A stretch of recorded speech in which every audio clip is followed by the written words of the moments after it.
Good afternoon, ladies and gentlemen. Let me just put my sound down a little bit because it seems like I'm a bit loud. But, there you go. Should be a bit better now. Yeah, let me know if the sound is okay for you. Welcome to the endurance, our endurance season or championship, I should say. Very excited for this one. We have a full grid, 48 cars. I gathered a couple of people who unfortunately have not been able to join because of the all too familiar issue that you have to join in the right order because the entries will get messed up if you don't. So that's unfortunate, but there's basically nothing we can do except for restarting the server, which we won't do since the qualifying is already started, as you can see. 40 minutes still to go. You know, for the motor currently in second, and excited for this one. As I say, full grid, but I've also seen a couple of very nice liveries. Let's say legacy liveries. I've seen the John Player Special livery coming around. Quiet.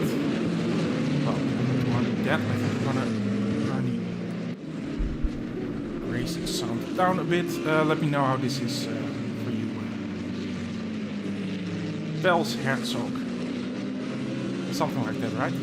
My pronunciations are going to be all over the place this afternoon, so apologies in advance. But I'll do the absolute best I can, of course. Besides this placed pole position at this moment, and another very nice livery here. Your voice is too low and the game sounds too loud. Okay, let's make a few adjustments there. Should be a bit better now. Your voice is too low. Yeah. Okay. Let me know if this works better for you. To make a new profile for this one, so all my settings are basically on default, but no worries. We have 24 hours in total of this championship, so today is 6 hours, and we have another round of 10 hours. Let me just get the calendar for you. As I said, in total it's going to be 24 hours.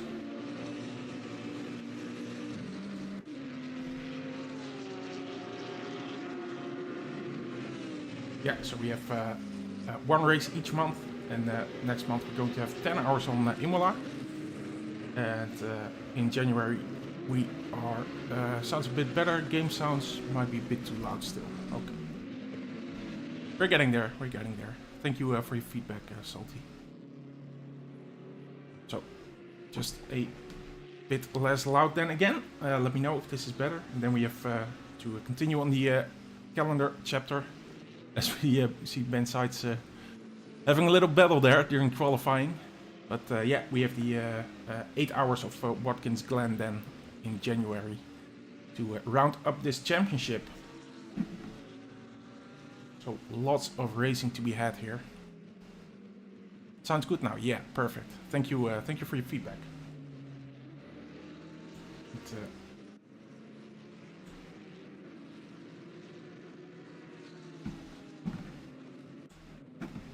Yeah, just also keeping an eye on the chat in the meantime.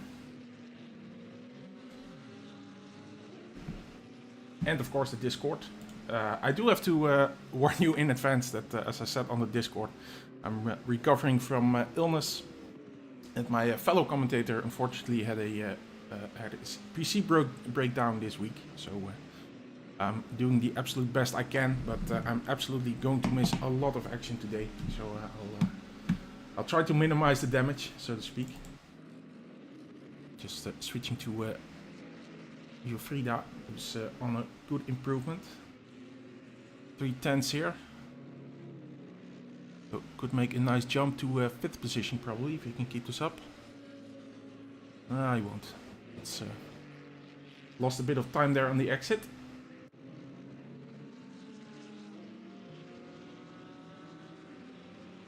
Let's see lots of invalidated laps.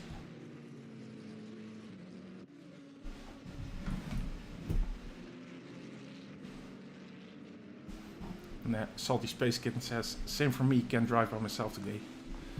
Yeah, I don't know about you, but I also have well, I had illness this week, and then also an injury from being stupid and starting to run for 5 kilometers on my age, which I probably shouldn't do.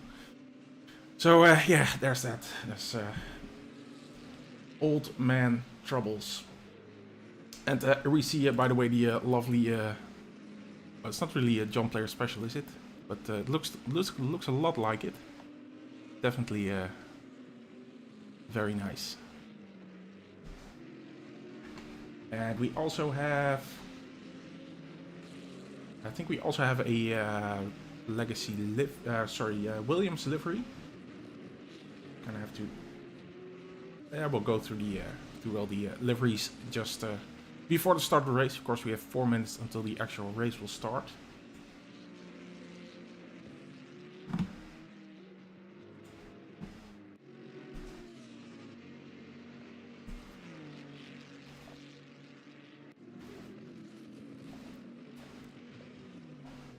We are the only one Merc in the track.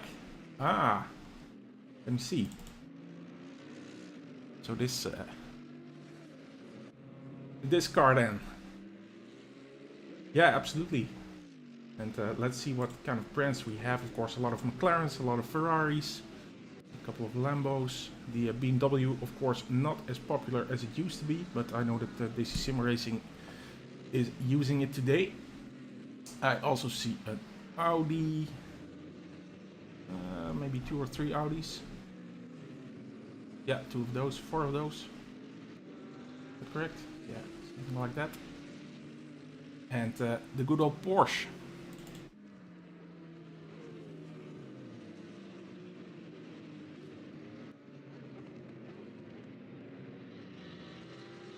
R Styles Racing saying good luck, thank you. And on behalf of all the drivers, that is, of course. 7.5 minutes left in this qualifying. Currently, Zeitz in the first position here.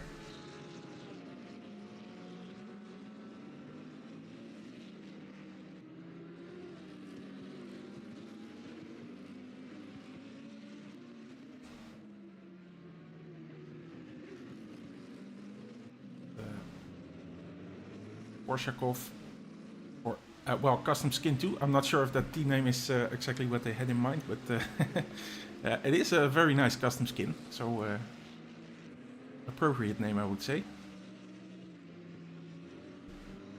There's still a good few tenths for them in this lap. Currently at 2.5 tenths.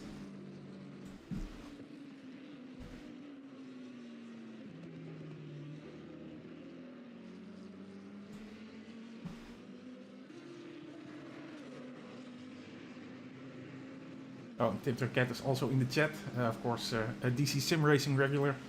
He says good luck from a sunny Tenerife. Hope you will get fully better soon. Yeah, I hope so, mate. And enjoy the sun. Very nice that you could join us. We're looking at Korshakov.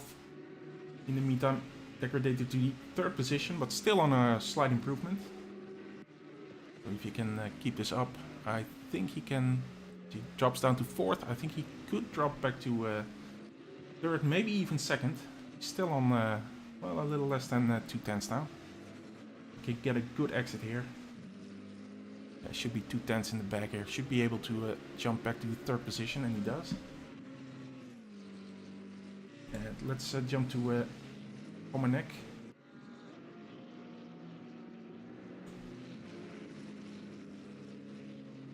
12th, but has almost half a second here in the back. Has a bit of traffic, although I can't be too sure if that's traffic, because of course it's going to be very busy. We do have half an hour of qualifying, so everybody should be able to get a good lap in. Lots of curbs there, but still on a good improvement. Still those 4 tenths. Of course, everyone is absolutely in their right to get the best out of their lap, and he jumps to 8th position. Nick Timmermans also in the chat. Good luck, everyone. And Kurt Peters, also good to have you here.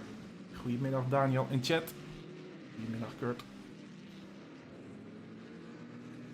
So let's see, 4.5 minutes left. Let's see how the top 3, what the top 3 is looking like right now. FPL boys. With GT3, is that about right, that pronunciation? I hope so. Currently on pole position, but he's in an invalidated lap. So let's look at Porshakov again, who's on another slight improvement. But he could jump to 2nd here if he can even keep this up.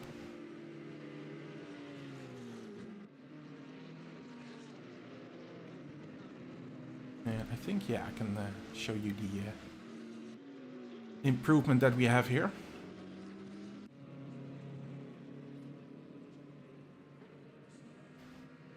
So yeah, there he goes to the 2nd position. But relegated straight down again because Sides comes in again. So, they are back to the 2nd position, the Cryanox Racing team.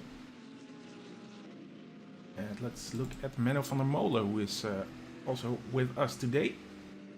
We just heard him in the driver's briefing, of course.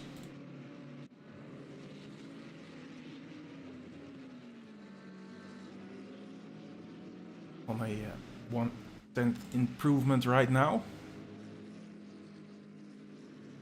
That could make him jump to at least 4th position.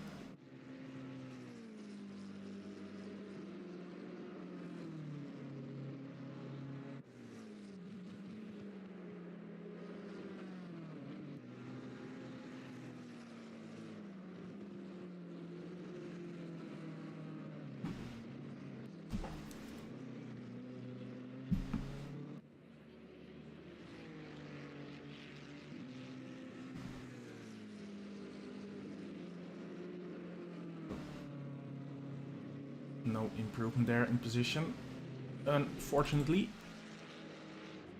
Let's see what Ferres can do here. Wow, if he can keep this up, he's going to jump to pole. I think he will. There you go. It's a good improvement there.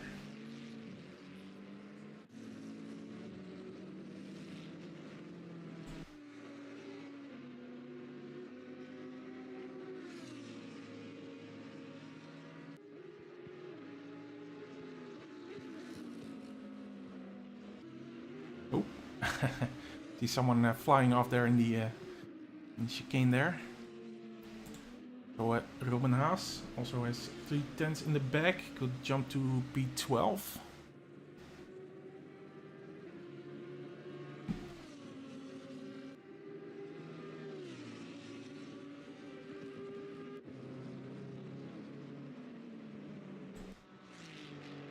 Further down the field, we have Strating.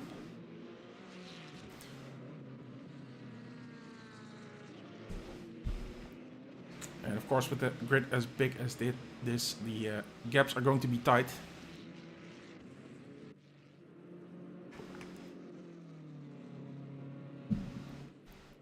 So instantly drops to, or sorry, I should jump. Sorry, I'm completely stumbling over my words. He he jumps to P24.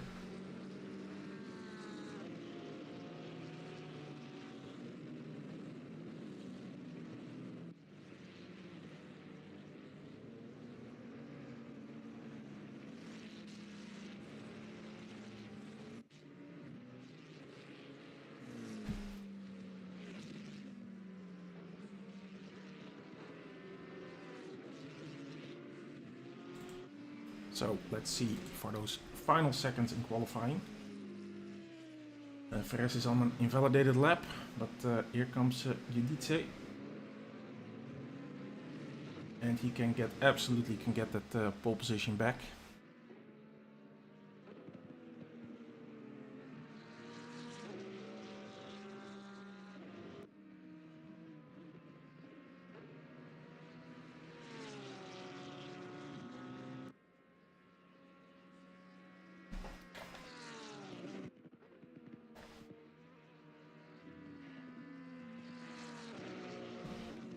people finishing their lap here. Sides is finished for this session, so he's in P3. If no one else passes him, of course. But GT3 goes back to pole position.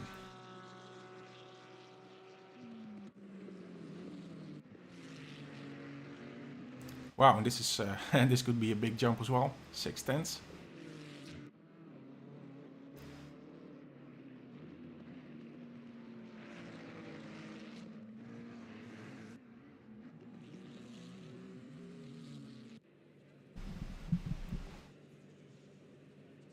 Good. Oh, yes, all the way up to P11 there.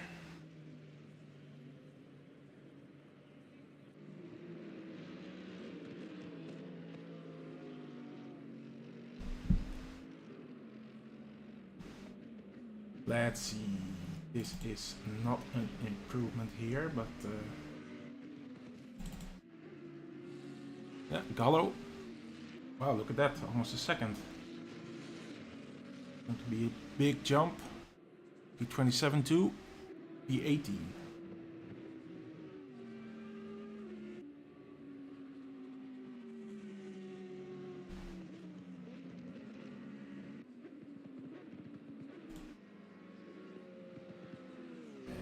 Yeah, that's the end of this session. Oh yeah, here we have that nice Williams livery, or Rothman's livery, I should say. But of course, it reminds us a lot of that nice Williams.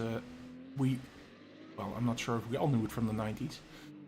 I have to realize that I'm again becoming an older guy. So, but yeah, definitely nice to see those liveries here.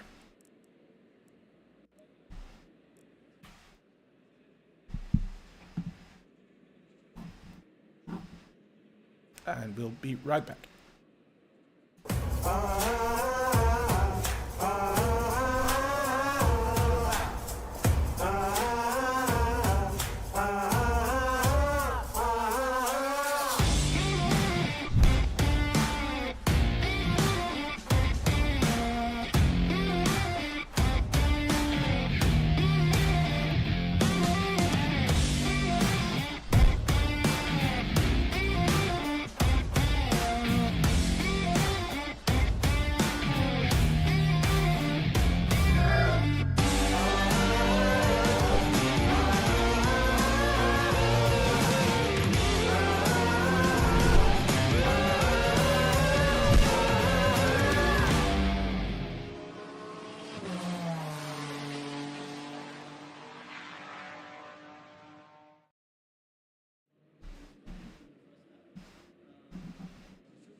Yes, so let's get those qualifying times in front of us. And, we can also take a look at the teams a bit.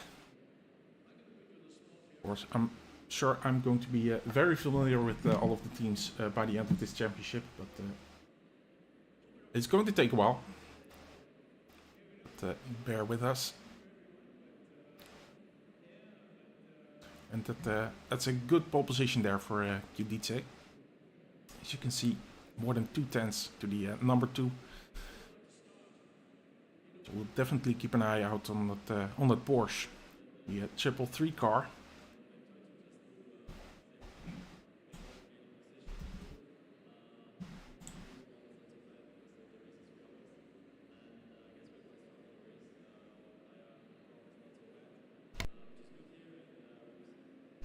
And I'm going to take a quick break, and then I'll be right back for the warm-up lap.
30 seconds.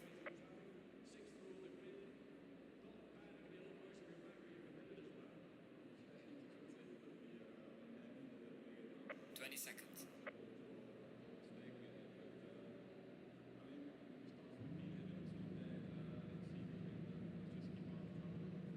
10 seconds.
Yes, there we are. So we're, as you can see, started the warm-up lap by now.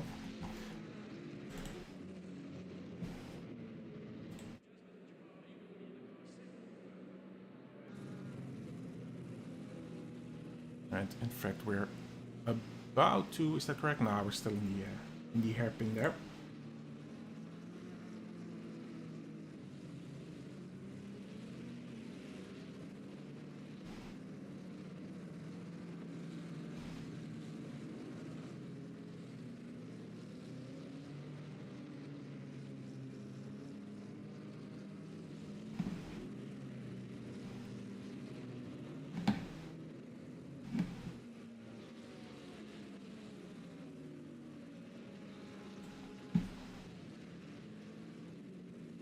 So again, we're going to absolutely have to keep an eye out for that 333 car here, FBL boys, during this championship. Good 24 hours to go until the final flag. But so plenty of action still to come, of course. The 404 car currently driven by Olivier Ferres.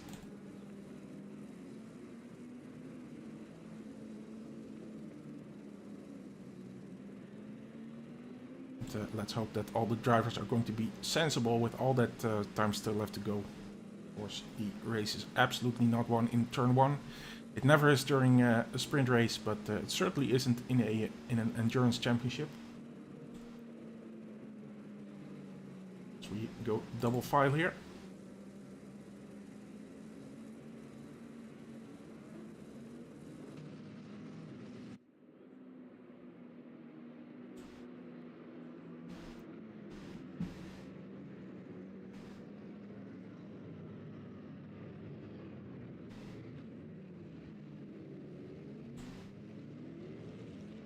Samijn, the first of the DC-SimRacing drivers.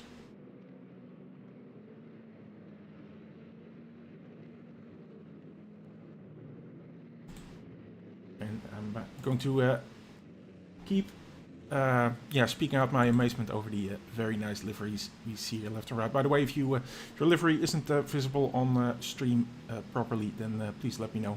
Reach out to me on Discord, of course, my name Daniel Metz, or you can reach out to Menne van der Molen. We can see what we can arrange for you for the next stream. Maybe I might even be able to do a quick reboot. Bulger gets a drive-through straight away. Of course, we're on our way with Pellone having a decent start, of course, on the correct side. Ooh, there's instantly carnage. Yikes, that's a big mess there. Lots of cars involved here. And this is exactly what we do not want to see on a endurance championship. And I see a Lamborghini spun there as well. Let's hope things stabilize now.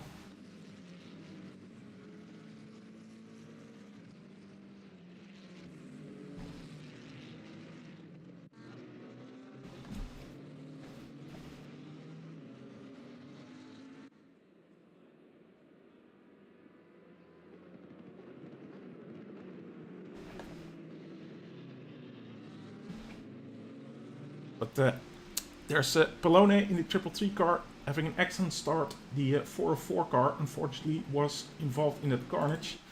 So dropped all the way back to P20. And he's now behind Boeger, who had that drive-through for probably being in the incorrect position there during the start. So that promotes De Keizer from McLeod Racing Team to the second position. Kleinwachter now in third, as we can see. And I think CM also had a good start here. He jumped up 6 positions, and Kleinwachter as well, by the way, 5 positions there. And let's see who, for that matter, had the best start. Wow, that's Abraham Jan, yeah, I should say. From Parmigiano Racing. Yeah, there you go. So he made up 24 positions from the start. But it does get overtaken here by Ferres, who's on his way back up to the through the field. So Perez, as we just saw, was in the 20th position, already back up to 18th. But dropped a massive 16 positions on that start. And speaking of that, we also have Porshakov, and I think he was in 5th position on the grid. Also involved in all that carnage in the start. So 21 places he dropped. Komanek started in P9, dropped 30 places, and Zeitz, third on the grid, he even dropped 38 positions. So he will not be impressed with what happened there. And I'm gonna see if I can get a quick replay of all that mess that we saw there. Of course, we're absolutely not in love with that kind of carnage, but there you go. Just a quick replay here. Oh, that's even another moment. Wow. That was pretty bizarre. I'm not sure what that was about. So a bit earlier in the lap, I think. Yeah, this is the another 4-car incident. That was the incident we saw live with Ferres. And of course, yeah, it's a big grid, but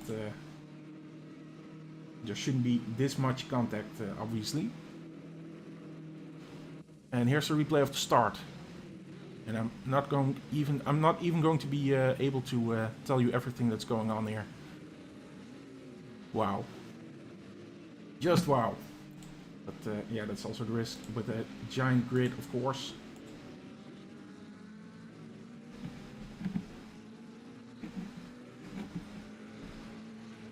But yeah, we're on the way.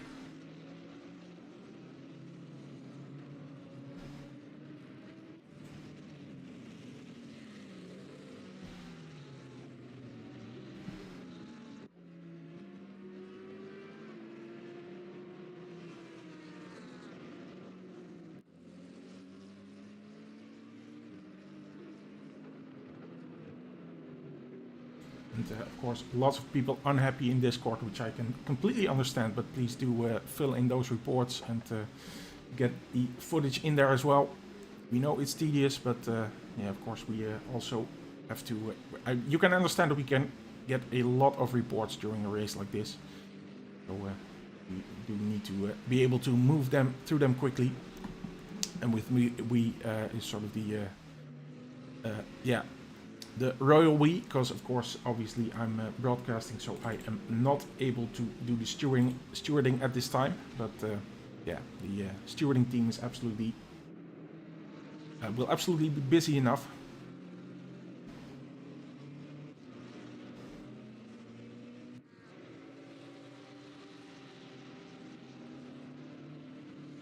And speaking of nice liveries. With Christophe Samijn looking at the Chico Lane Vaart.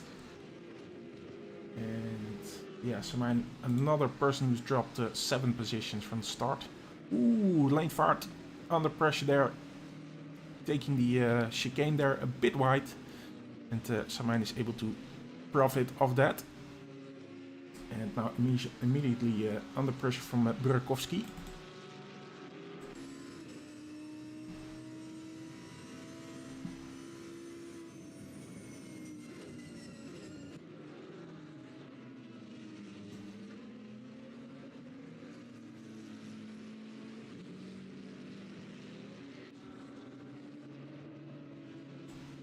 And Buchner has his penalty cleared. Ooh, that's oh, that's let's do a quick replay of that. Two of those epic liveries battling it out here. It's Harakiri Racing. Closing the gap there a bit, and I think he's flashing his light there a bit, but yeah, he not sure if I think Pellicinio. Wow, sorry for the butchering of your name there, but I think he did make that pass. Again, I'm not doing any stewarding from this position now, so.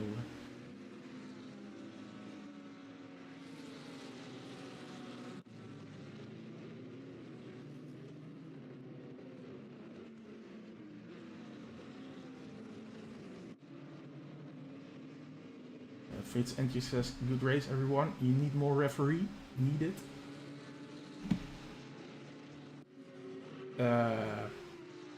Yeah, Gus 75 cards, why we have to report with videos. Yeah, that's just the way we're going to do it. Again, as I explained, we're going to have a lot of reports and we have to be able to move them through them quickly. So we're not going to do all the work for you, you're going to have to help us a bit.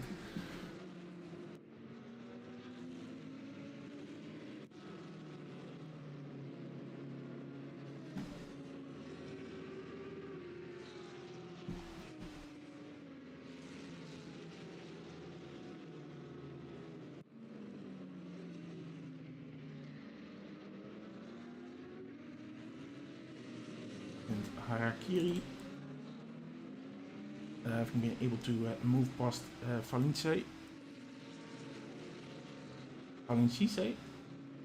Yeah, let's go with that one.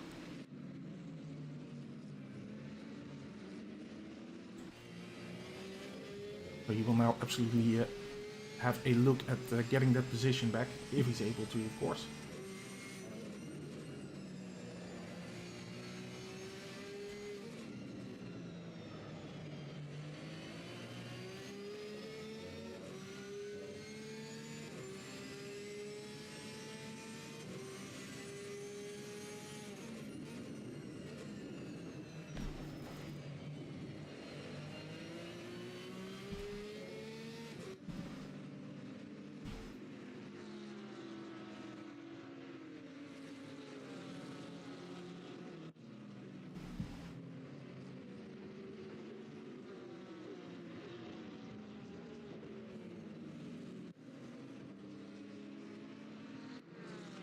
Kleinwachter in the meantime, looking for that first position, somehow Polona not being able to pull away. So it comes under pressure from Kleinwachter here.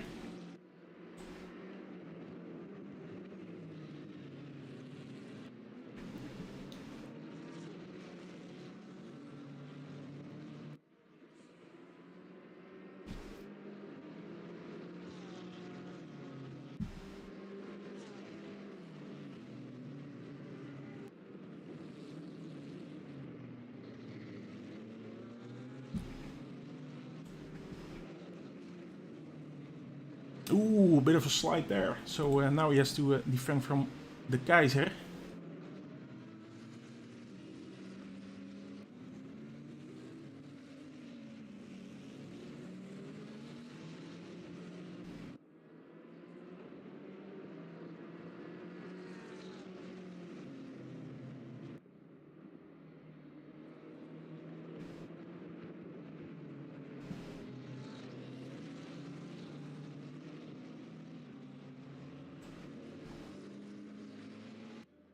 Top four still very close to each other.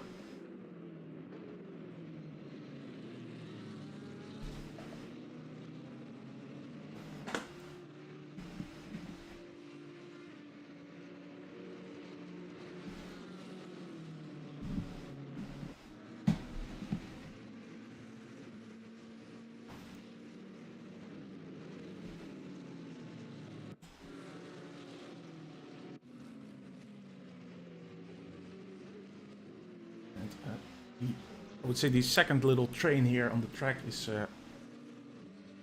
the 82B12.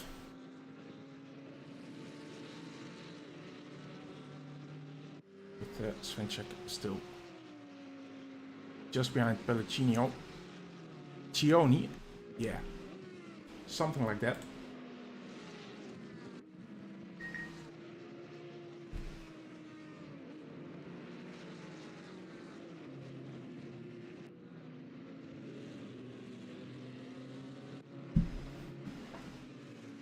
And Christoph Samijn being able to make a move on Krasnov. And in the meantime we see Perez there all the way back to 13th. Is he able to make that stick though? Looks like he is. So lots of damage on that car.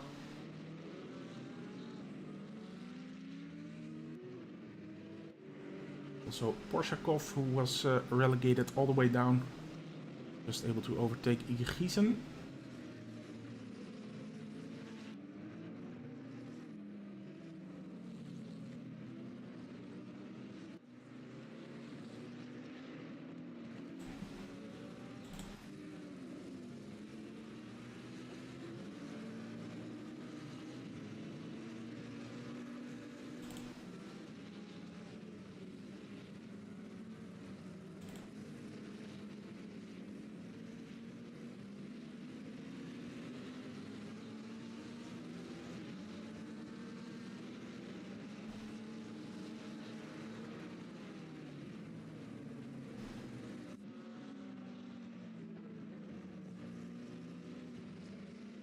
Scrolling down the field a bit. Seeing sights at the quick lap time, can that be correct? That looks like a bit of a mess up from race control. But Dementev, ooh. Let's see if we can see what happened here. Ooh, he loses it. Yikes. Ah, and then he gets hit there. Yikes. So, loses it on his own, and then unfortunately he's collected.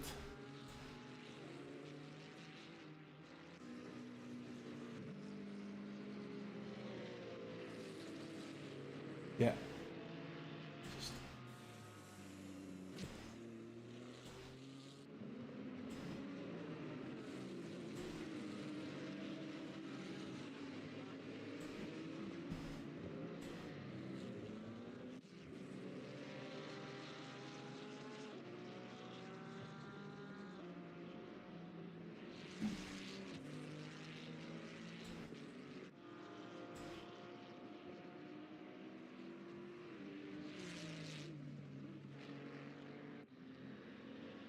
Yeah, guys, 75 cars. I'm gonna ask you to stop complaining on the chat here, because I'm about to ban you. It's getting a bit annoying. People are looking at it, so just wait. You're not Toad Wolf, and if you want to be, you're absolutely going to get banned. So, thank you.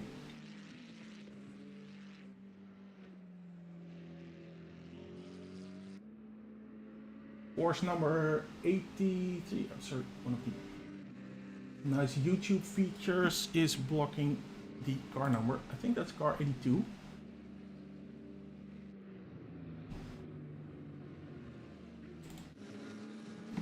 There you go, that should be it.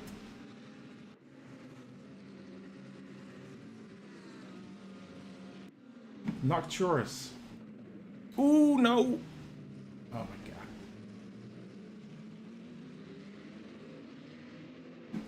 Yeah, I think that's just what is he? McLaren's there. Just sliding into him.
Yeah, and with all the 989. Yeah, let's just look at the top of the field there, because it's Polona who's dropped back now. And the Kaiser who's even in first position. Let me see if I can get a replay from that. Has anything happened here? Has there been contact? I don't think there is. And getting a request for 989, so I'll have a look at that in a minute. Yeah, so that's Wiedemann, and a lot of overtaking going on here. This looks to be an intra-team battle here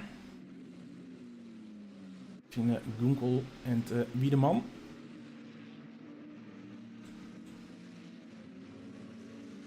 Uh, 989, so yeah, there you go.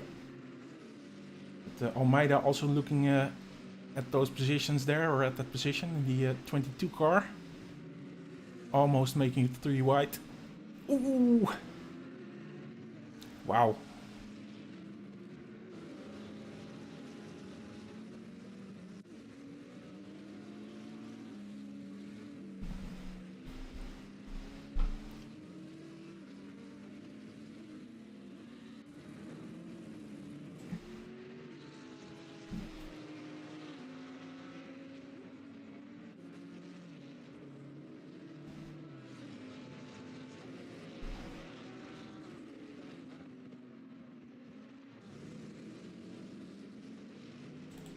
Look at Katkas, he made a 13th place.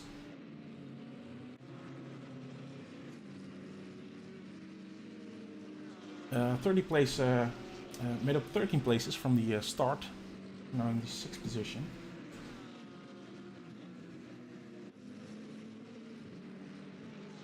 So at 989 is the car that was dive bombed.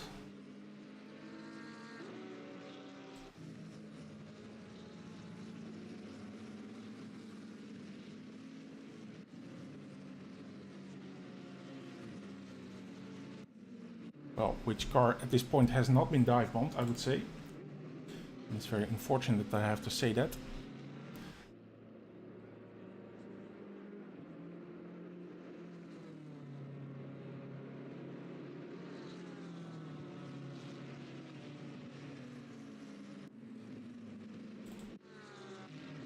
Samijn with Valencise and Ferres. Ferres, of course, all the way back up to the 11th position now.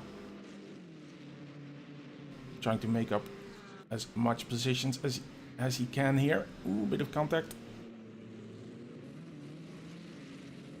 Of course, Samijn doing his overtaking mission as well there. Ah, man. So much contact going on here.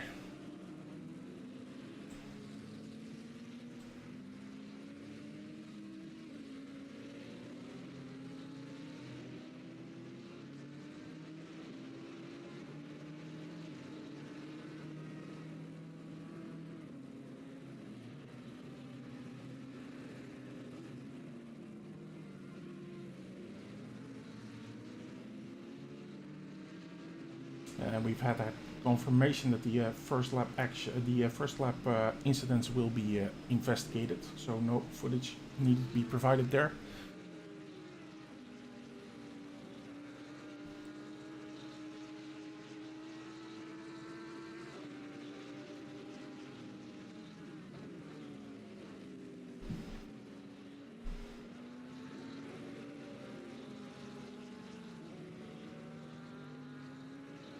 Of course, before Ferres is... sorry, that's someone who's a lap behind, but another legacy livery there with the Marlboro colors.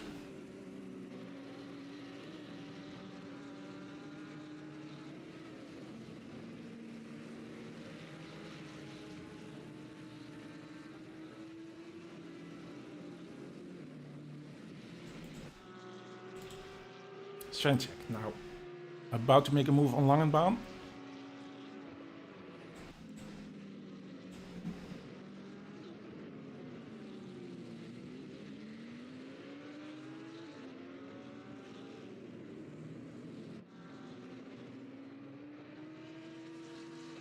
And also let's look at Kleinwachter. Just made that. Let's do a quick replay. Kleinwachter here battling it out with Bellone, who somehow they're dropping back from the first position. Of course, Bellone not being the teammate that grabbed that pole position there, because that was Giudice. Of course, that's the beauty of endurance racing. Each team member will have his own tempo, so absolutely no problem there. As long as he's stable, just does his laps, doesn't make mistakes, just keep it on track, keep going.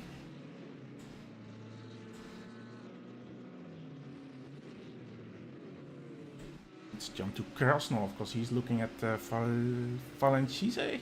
Yeah. And Valencize just involved with that scrap with Samain. Samain we see driving in the background there.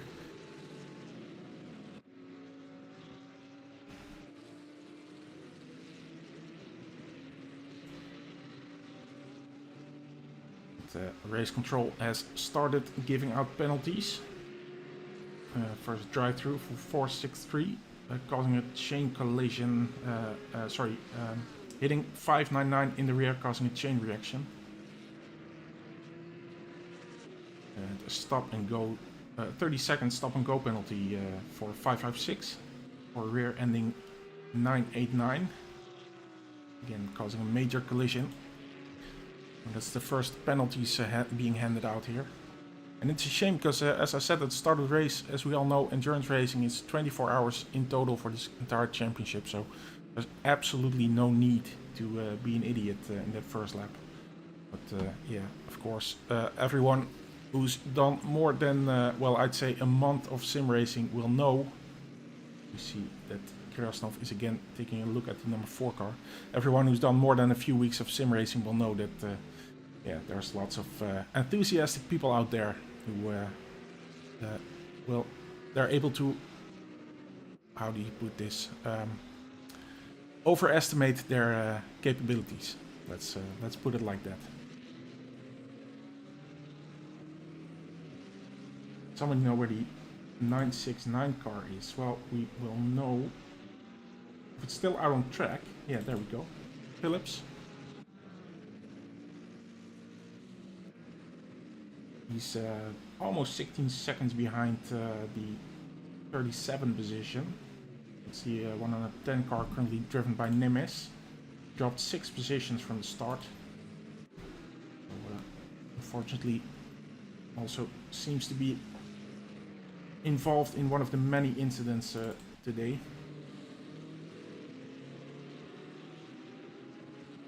Lane fire, let's quickly drop here. Let's do a quick replay because I saw a couple of. Seems like there's. Ooh, yeah, there's. It's Krasnov and Samain, I think, going off.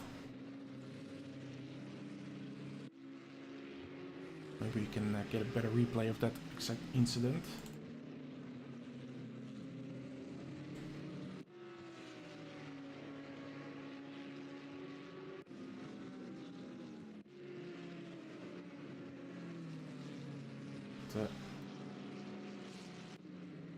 Samain making his move here.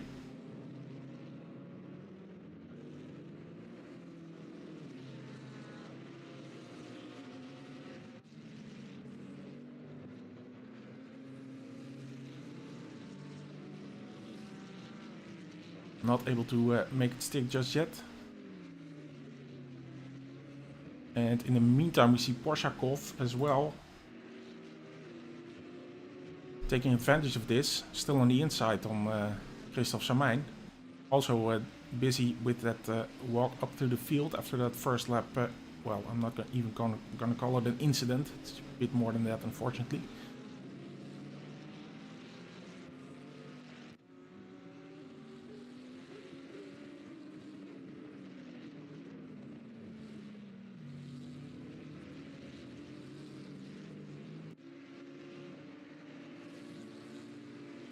Oh, Christophe Samain. Just saw a yellow flag there. Yeah, that was a very optimistic overtake move, I think. I think that's from Krasnov. Seems like he just braked a bit too late there. So Samijn involved in a lot of scraps here.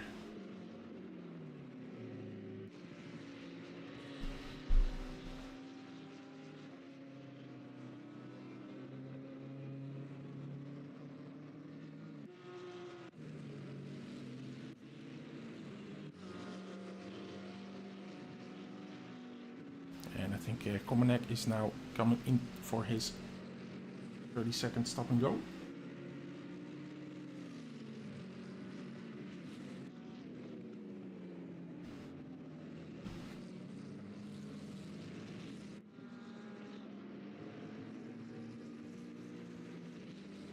And Lavrov going wide there, as we just saw, and Dadriv taking advantage there, and probably also...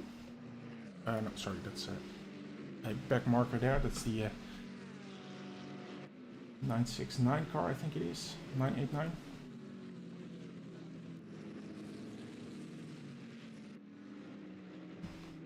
Dominic dropping back down the field. That's the nasty thing, of course, with a 30-second stop and go penalty. But, he is underway again.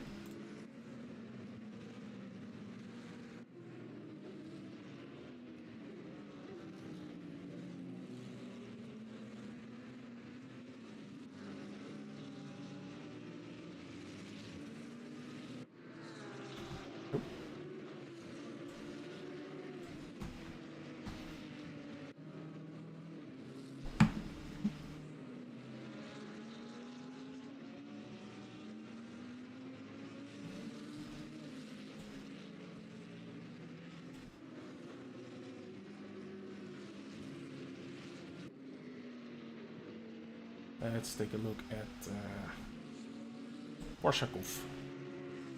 Still on his way through the field. So now we're passing Leenvaart.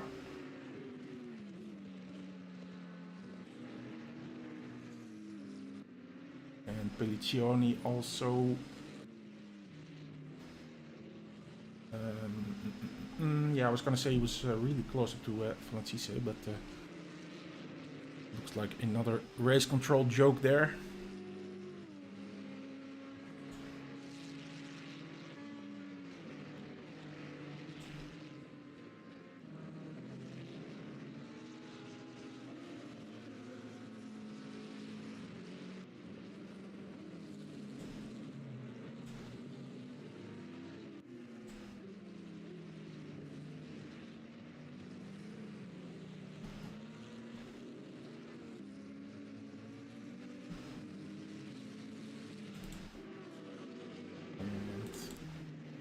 Burakovsky having his drive-through, so looking at him dropping down the field.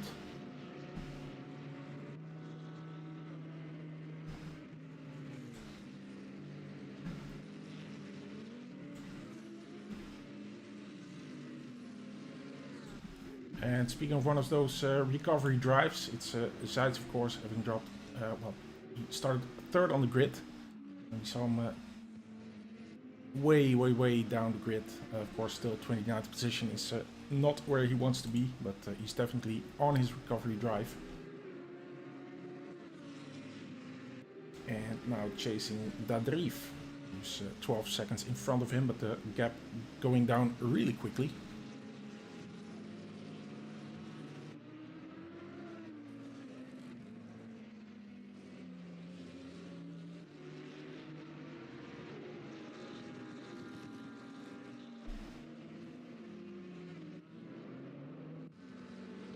Let's look at Pelliccioni. He's still following Francise, and we've seen that he's not an easy opponent. Is Francise.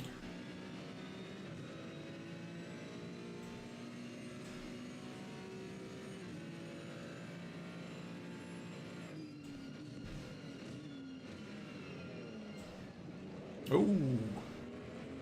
Was that a touch? Let's do a quick replay.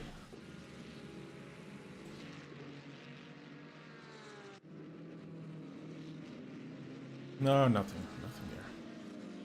Just that was just me.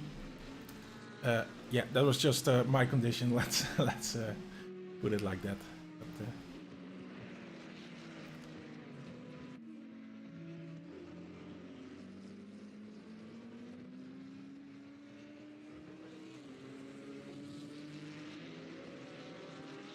yeah, guys, I'm sure you can notice, but I'm absolutely not doing all that well. So I'm going to be fine, no worries. But I'm gonna place it on autopilot for a second, and I'm gonna take a little break.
Yes, so here we're back with a cup of coffee. We're looking at the Cioni, sorry. He has had a 10-second penalty. And let me just quickly look up. Didn't leave any racing space for number 68. And do I remember correctly, is that, yeah, that's the Harakiri racing car there. We saw that incident happening live, so the Harakiri car, of course, being the lovely Legacy Rothmans livery. Let me just turn off auto cam there real quick. So yeah, lots of stuff having gone on now, and yeah, apologies for the quick break I took there, as I said on Discord, but I know not everyone reads that, unfortunately. But yeah, had a bit of illness last week and recovering from that. So yeah, doing the best I can during this broadcast, but I'm gonna have to take a break every now and then. But, wow, I do love this livery. That looks amazing. Was involved in that little battle with Pelleccioni. There you go, that's the right pronunciation. And yeah, that turned into a 10-second penalty for Pelleccioni. And now that I know how to pronounce that name, I'm going to try it a couple of times. And in the meantime, Christophe Sermijn has pulled up back to Valenciennes. And if I remember correctly, last time round, these guys met each other. There was a little collision. So yeah, Sermijn will want to be careful here.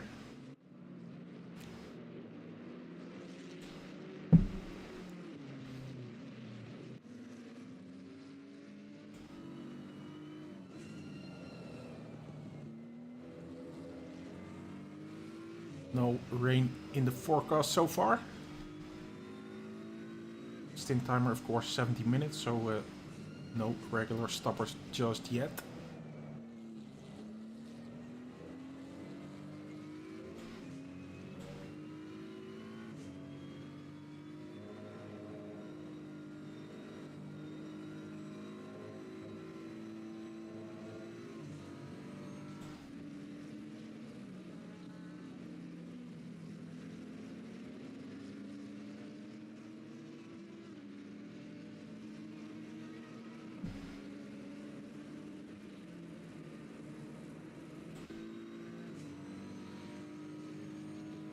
Can he make his move here?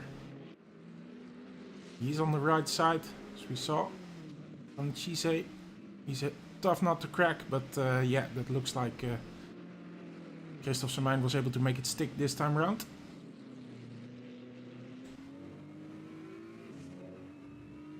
Oh, and Pelleccioni. Yeah, sorry. Already saw that.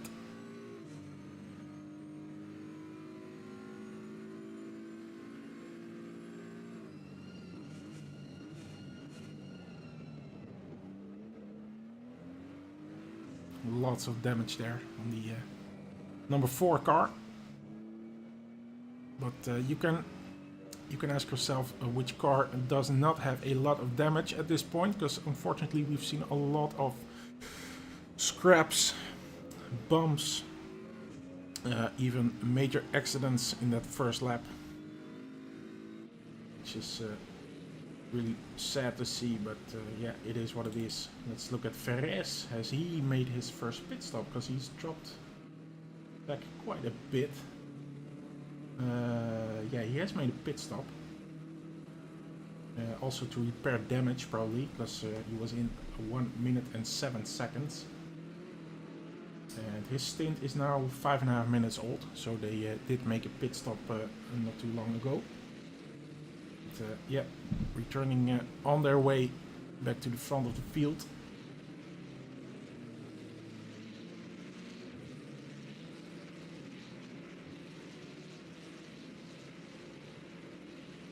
And Formula Racer says Lavrov 926 car. Let's look at that one. 926. Yes, there we go. The single Mercedes here on the field. Oh, and Almeida gets a drive through, 22. Not sure if that's from race control. Yeah, that's from our race control. 22 rear ends 989 collecting 82. So that's yeah, penalty for him as well. And the 989 car being involved in lots of incidents. Unfortunately, being the victim there. So, well, not sure. Yeah, of course, the race is ruined as it is, but these penalties have been handed out. From having the event here from Zeitz, another car that has been involved in that first lap, first corner incident. But they have not made a pit stop yet. They have not repaired their damage. Maybe it's not too bad. So they're still very much as Lavrov doesn't put up too much of a fight. Zeitz is on a different race probably. It should be a bit higher up the field. Yeah. And let's look at Valencize, who has come in, taking his pit stop. It seems a bit early. Of course, we have 70 minutes on the stint timer. There's no driver limit, so yeah, you can basically drive as many stints as you want, as long as you come in every once in a 70-minute while.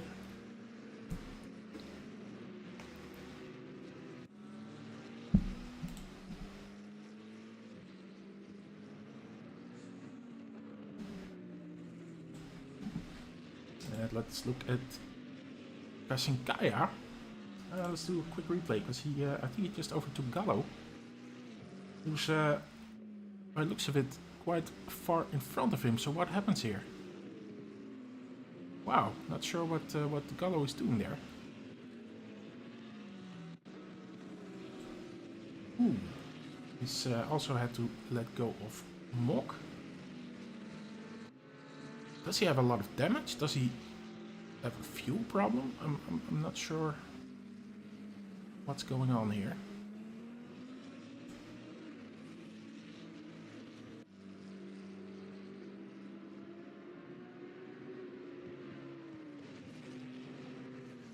Oh! Ay, ay, ay.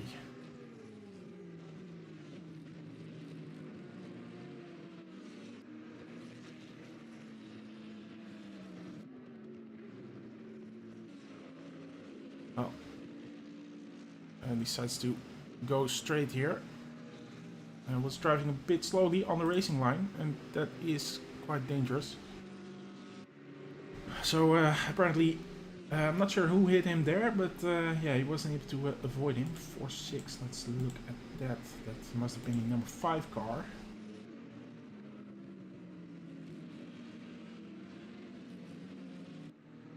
Eason. Yeah. We're not able to avoid him there. Ferres, in the meantime, back up to the 23rd position.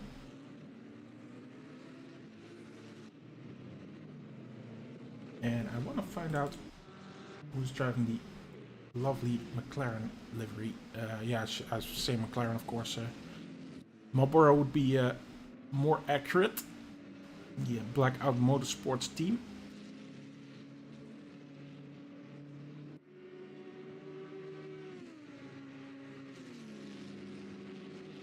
That really looks lovely. This is not for position, by the way. 556 is actually a lap down.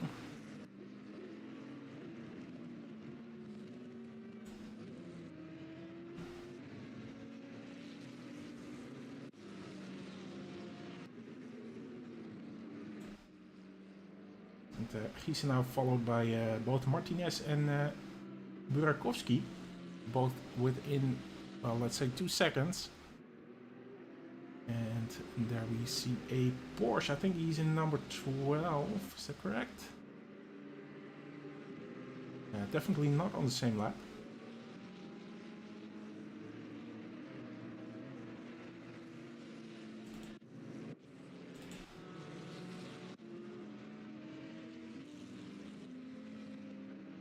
Just going through all the Porsches here to see who that is. Ah, that's Lloyd actually. So Yeah, they're not on the same lap, but it's actually a lap behind.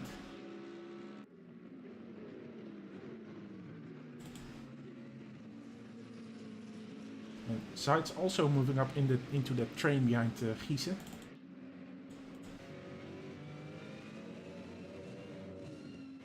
Martin is taking defensive action, but there it's Zeid's. We see overtaking Burakovsky.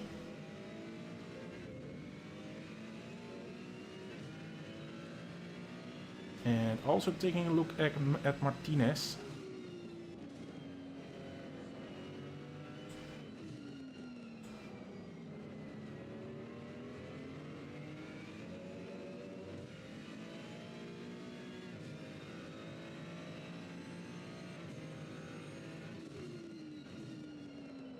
And on the inside here, so that will make end of Martinez, who now has to defend from Burakovsky as well. Again, that Porsche behind there, that's Lloyd in the 225 car. He's currently in his 42nd position. And not involved in this battle in that sense.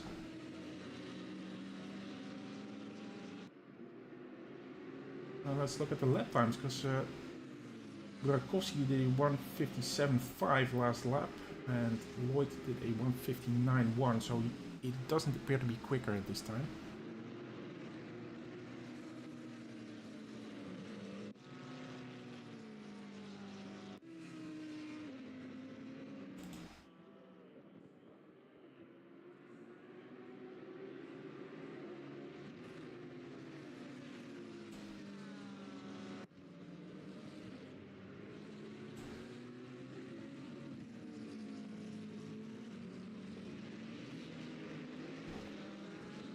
And the 225 car, that's the Lloyd car there. They received a 10-second penalty for rear-ending 915. Let's see a car of Leonard Jaschke. Let me jump to I'm not going to be able to pronounce this, as it's an abbreviation, but they are battling with Payant. In the meantime, giving way to someone who's in front of them, or a lap in front of them. The number 14 position of Krasnov. So he has backed off a bit, but he was looking at Payant, who was driving in front of him there. The Audi.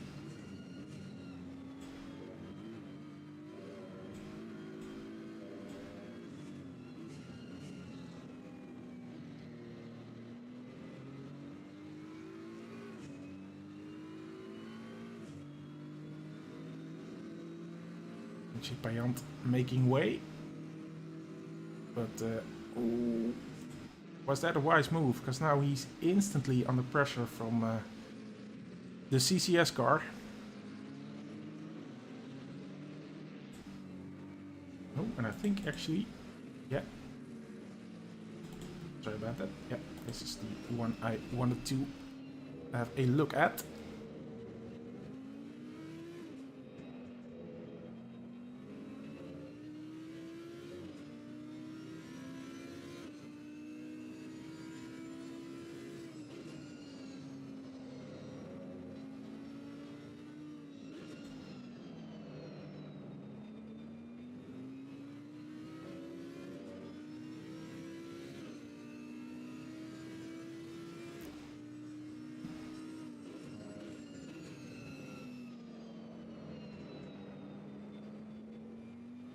And lap times, CCS appears to be a bit quicker.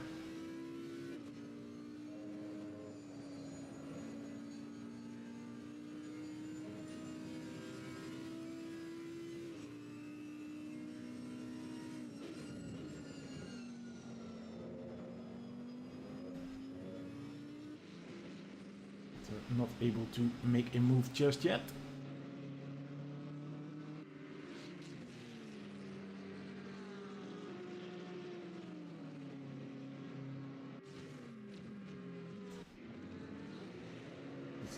Katsunkaya. He's the McLaren we see there is Mock, and Katsunkaya was about to make a move on him, but there appears to be some traffic between them.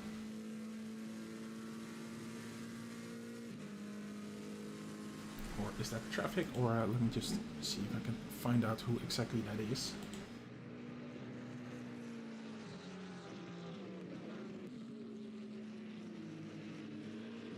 It's an 82 car.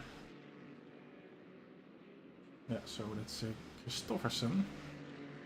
He's moving out of the way now.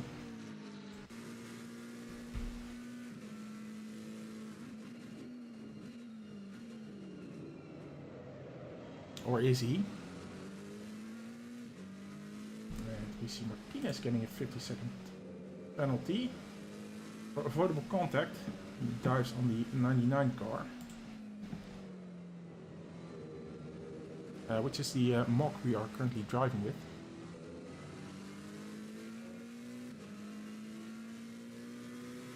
And Christofferson should definitely take a bit more effort to move out of the way, I think. Of course, it's up to the quicker driver to make the pass, but at some point it becomes impeding, of course.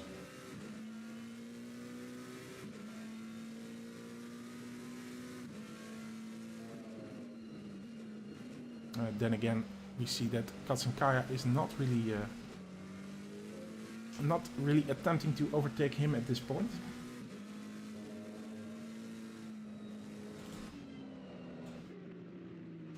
Let's jump back to Giesens, Martinez and Burakovsky, still in the same order. And still we see Lloyd following there, being a lap behind.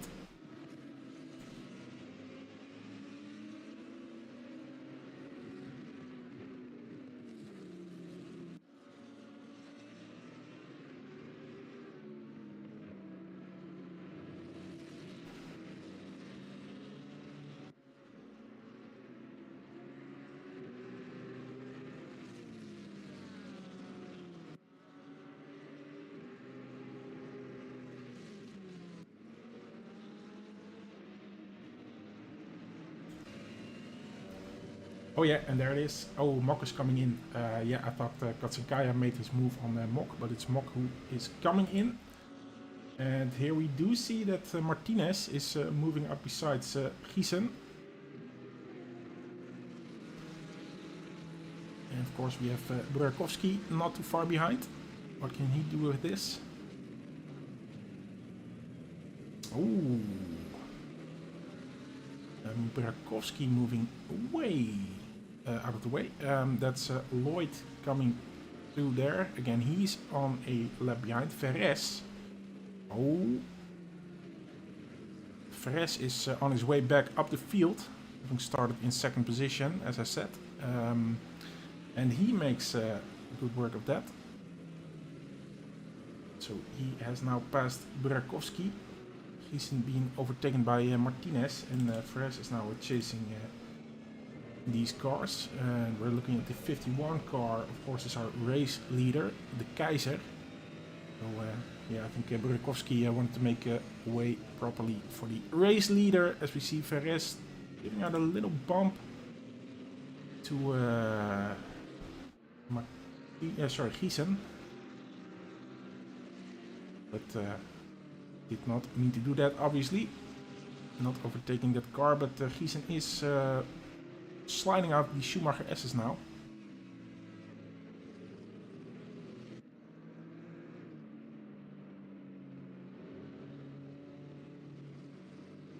And Ecstatic Sim Racer says my stint was so bad. Let me know which car were you, Ecstatic. Yeah, I think a lot of people had a very bad stint through no fault of their own. Because a lot of incidents were happening out there on track. Speaking of those, Christophe Somijn was involved with a lot of scraps, a victim most of the times that I could see. But yeah, he's now back behind Pelleccioni. And I think my pronunciation is slowly getting better. Of course, I'm focusing mainly on that Pelliccioni name. Having opted to not yet, or yeah, of course they're going to get that 10-second penalty with their next pit stop, which they will make in about 10 minutes probably. But yeah, Christophe Samijn somewhat recovered there. Peloni, speaking of recovery, is now back in the second position. We saw them drop back to the fourth momentarily. Kleinwachter is the first of the top cars. Yeah, that's probably why Peloni moved up as well. Because Kleinwachter, of course, had a good start, was able to make most of that carnage. But they're making their first pit stop right now.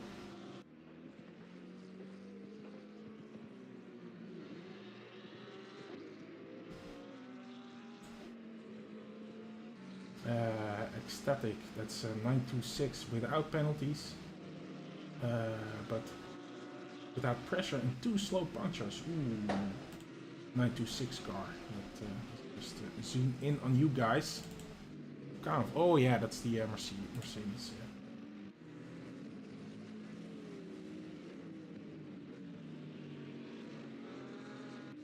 And you guys started in the 30th position, so well, you did take advantage of all the chaos on track. So not too bad. So I wouldn't say your race is going that bad so far, but just keep it up.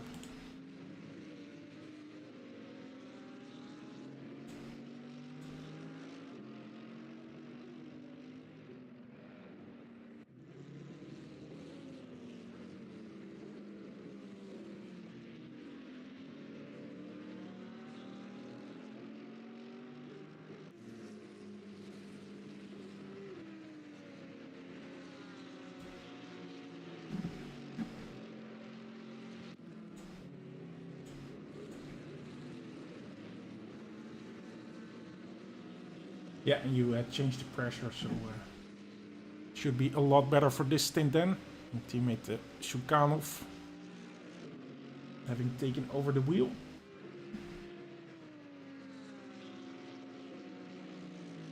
Let's see, Lane Fire coming in for his pit stop. Promoting Pelliccioni. Just can't get enough of saying that name.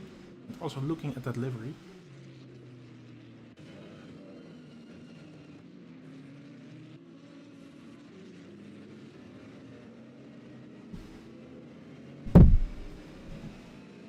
Just messing about here a bit with the camera controls, because we want to get a good look.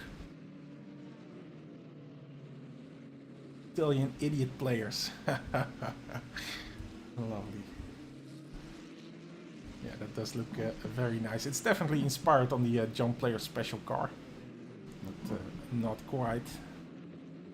But, yeah, that does look very nice. Old style racing Italian idiot players. Well, there you go. Your words.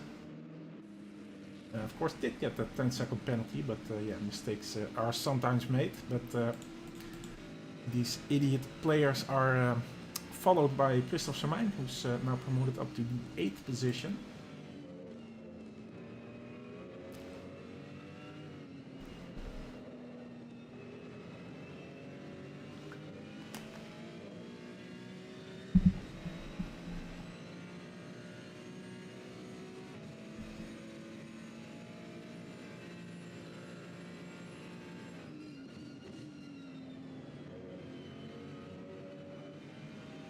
Ooh, yeah, and there's Christophe coming in. And more penalties being handed out. For 463, who caused the 989 car.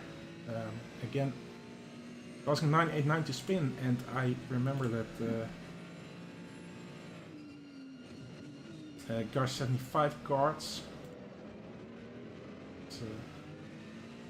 Not too happy in this chat, but yeah, well, I know your race is well, pretty much ruined as it happens, but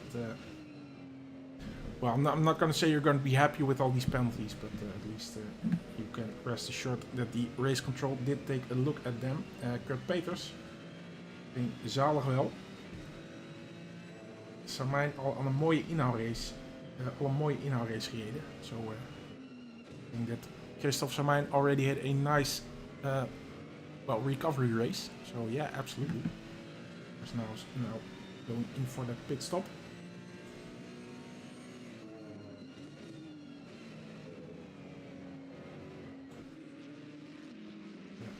Also means that we no longer have to look at this wing cam of this Pelliccioni.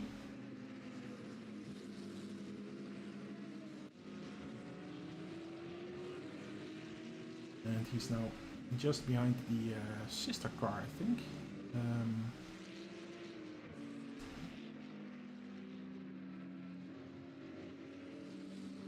Gonna find out who that is. Oh yeah, they're in the 38th position. So more idiot players.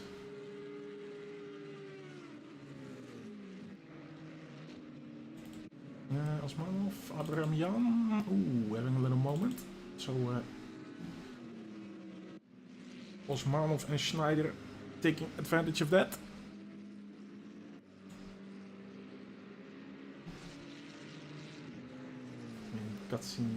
Gatsinskaya also coming in, so we're really seeing those pit stops coming about now. Of course, 70 minutes almost gone in this race, so that makes a lot of sense. The guys are still having to come in, as basically the entire top 4 still having to come in, so we're definitely going to see them make their move pretty soon. It's currently McLeod Racing Team leading the race.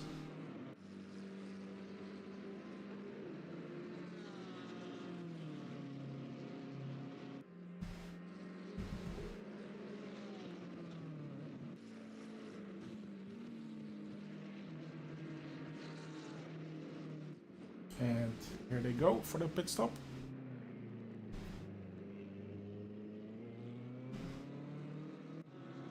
Move Poloni up in first, of course, unless they come in. Well, it's pretty much guaranteed that they have to, I think, since the stint time is about to run out.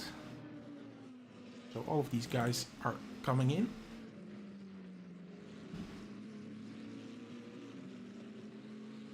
And let's see if this top 4 remains the same after the pit stops. And check also coming in. Waldhauser already did a pit stop. Yeah, that's 7 minutes ago. So his stint already underway.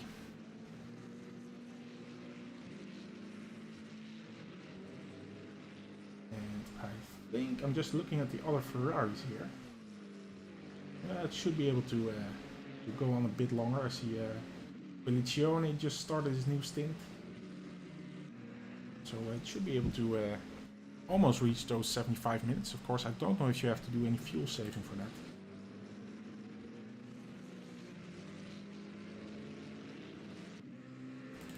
Let's see, the guys back in the first position. So that remains the same.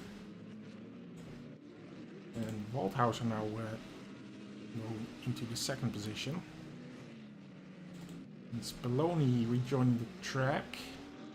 And that's actually not Peloni, that's Giudice, who did that excellent qualifying time.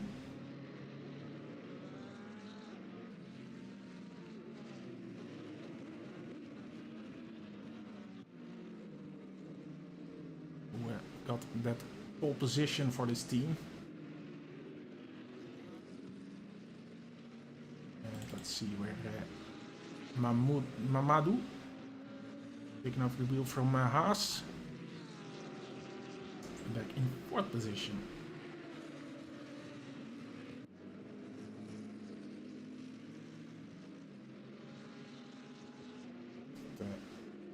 Martin Ulrich having taken over the wheel for the McLeod Racing Team.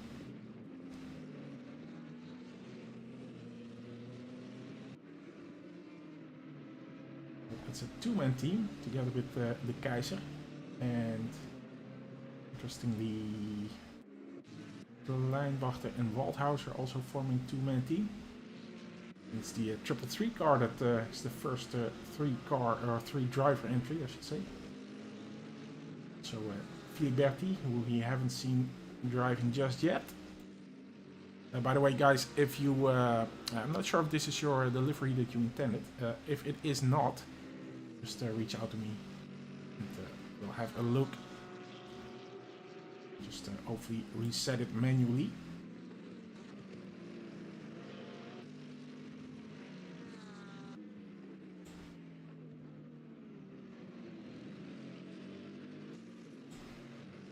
Let's look at, hey, we see a familiar name, David Hill.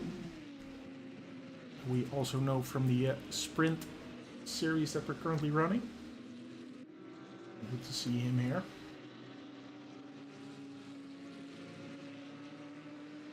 And forming a team, of course, with Chico Leenvaart, who he's taken over the wheel from. He's now in 9th position, and they are chasing Pelliccioni. And I think Pelliccioni did. Yeah, they had their pit stop already. Let me check that.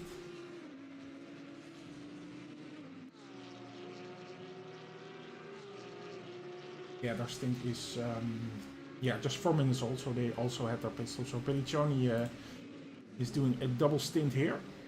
His teammate being Giuffrida.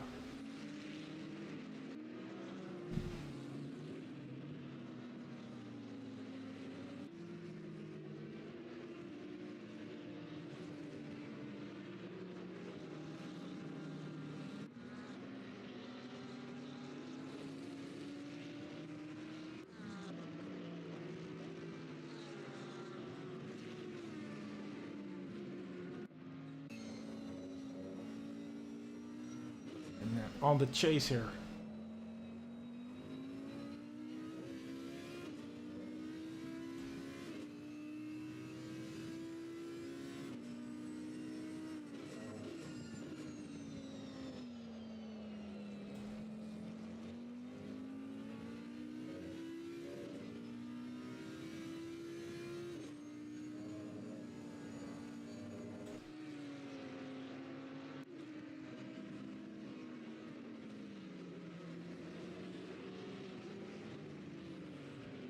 Not necessarily quicker, although yeah, they were just a bit quicker than Pelliccioni in the last lap, but it's not by a huge margin.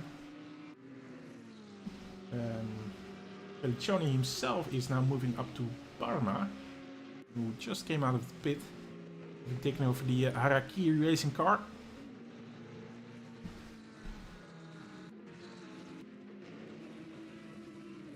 Sorry about that.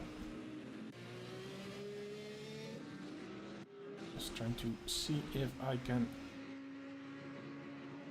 Yeah, sorry, I'm messing about here, guys. As you do during a live broadcast.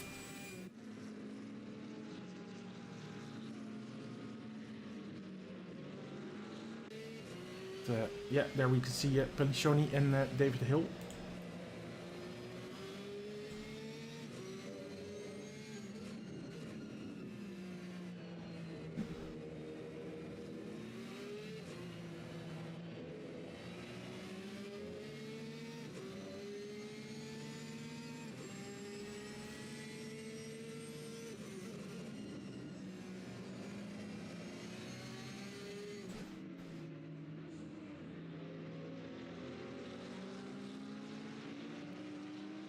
And having to struggle through the traffic here, that's Cambra, the 45 car. Who's not too far behind Christoffersen, so they are definitely in their own battle, but he does choose to move aside here to let a couple of guys from the strain go.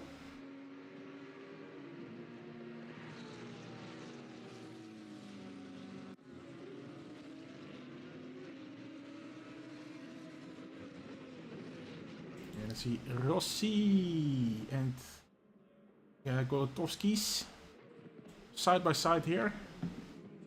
Rossi in the number 4 car. Rossi saw his teammate being quite a fighter. And of course, his teammate, of course, being Van Chise. Rossi also battling it out here. And is that for position there? I don't think it is. You see the Marlboro livery there.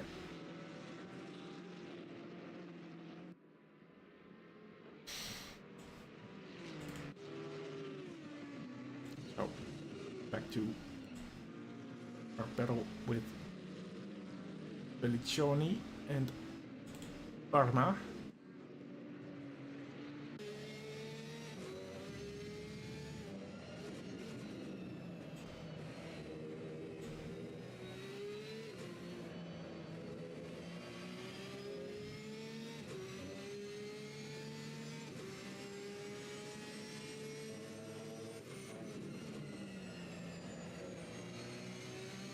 And we see, let me see, I think that's Christopherson we see between there. Not someone who moves out of the way lightly. But yeah, it's a bit of a gray area, of course, blue flags, especially if you're in your own battle. Yeah, it's, you don't really want to move aside easily, but he does make room here. So that's absolutely excellent. But yeah, absolutely, if you have your own battle, of course you want to maximize that. But on the other hand, you don't want to be impeding all that much. So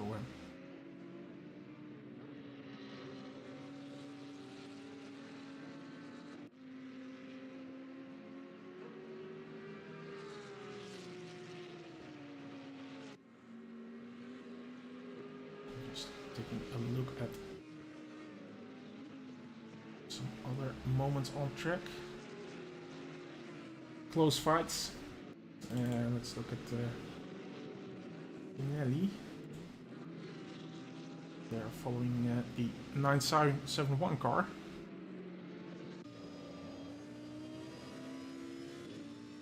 And even closer is Kunskas and Ola.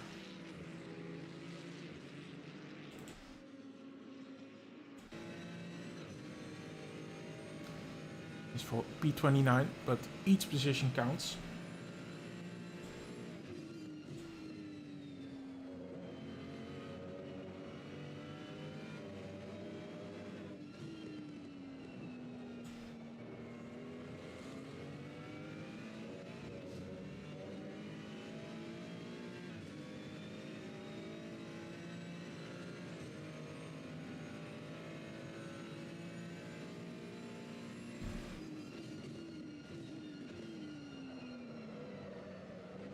Nope.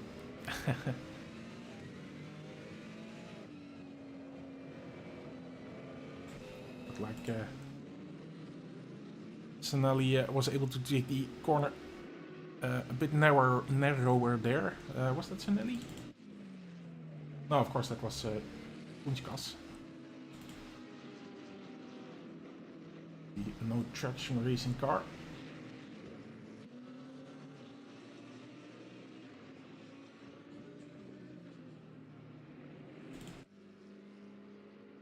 And their sister car, Baba, sister car of 110. Currently in the last position. Again, each position counts, so trying to give everyone a bit of air time today. Still plenty of hours to go in this championship, so hopefully we can show everyone.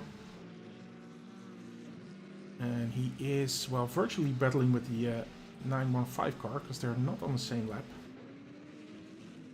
Actually, they are 2 laps behind.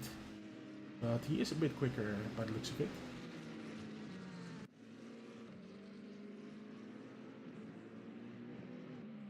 His best lap being 1:56.44, yeah, 445. So a bit quicker than he's currently doing on track.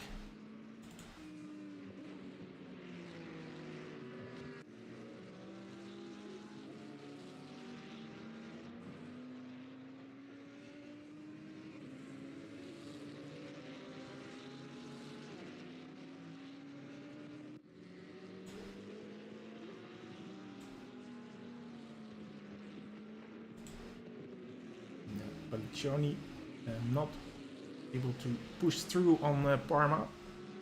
But yeah, we'll still... Parma will still very much know that he's there.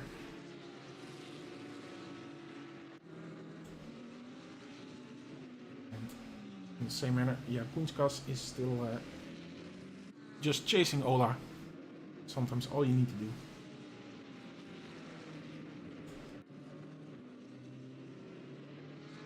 And let's look at Schmitzer.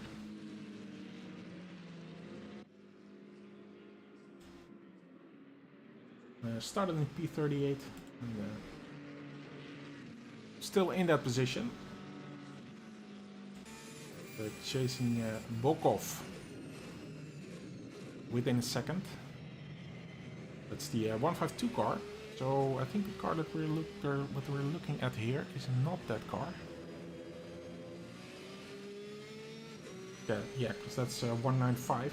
They are currently in the 34th position. But Smith appears to be a bit quicker, so no fighting there for that position. It's not a position, but now he has his sights on Bokov, who's driving in front of him. But the gap has become a bit bigger.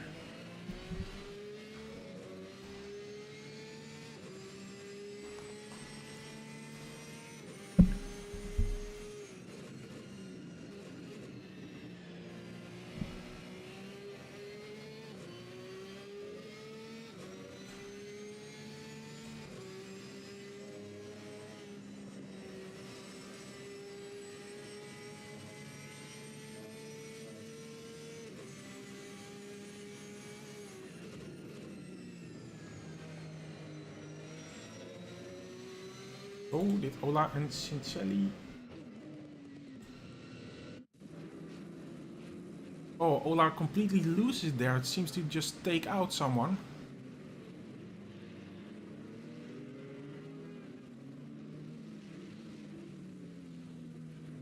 What's all this? Why is he doing that?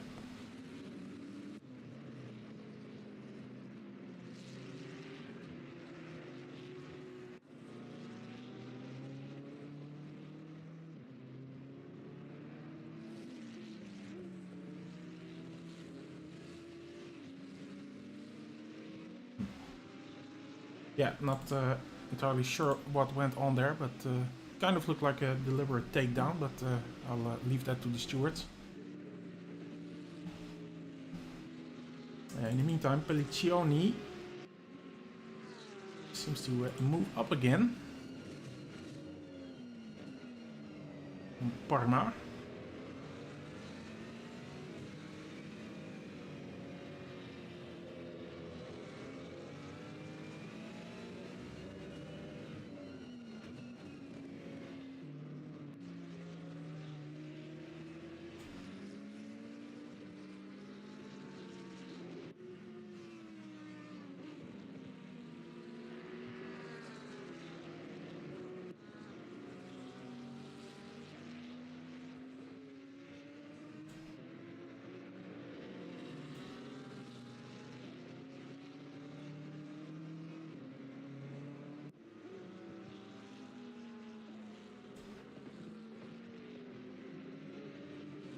However close he is able to move up to him,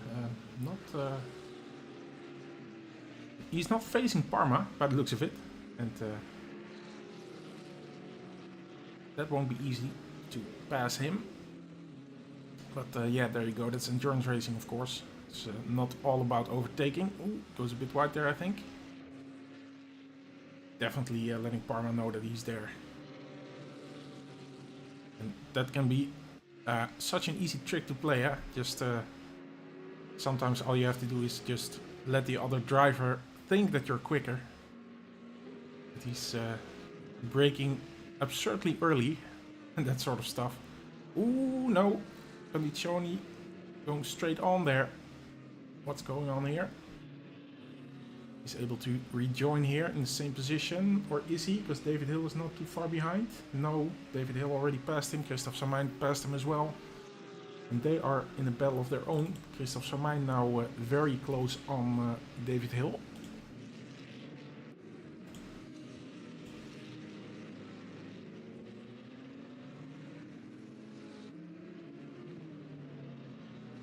And David Hill having to let him go.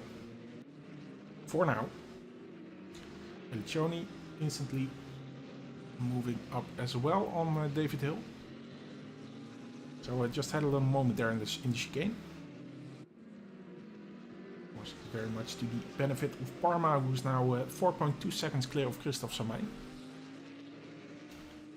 And I'm going to take a small break again, so I'll be back in a few minutes.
Yes, and we're back again. Let me take back control. So, first I see Sukhanov, a request for Sukhanov. Let's take a look at him. Then we're going to take a look at how the field is doing. Of course, here we have the Mercedes driver, the one and only, currently in 19th position.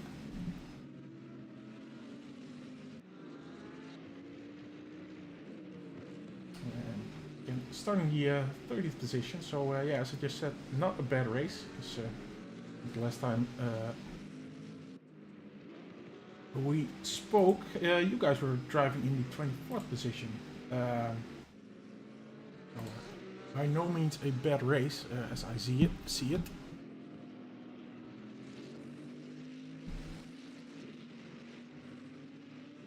And Car 75 card says, I'm shocked about the first hour. Yeah, I know what you mean. So am I.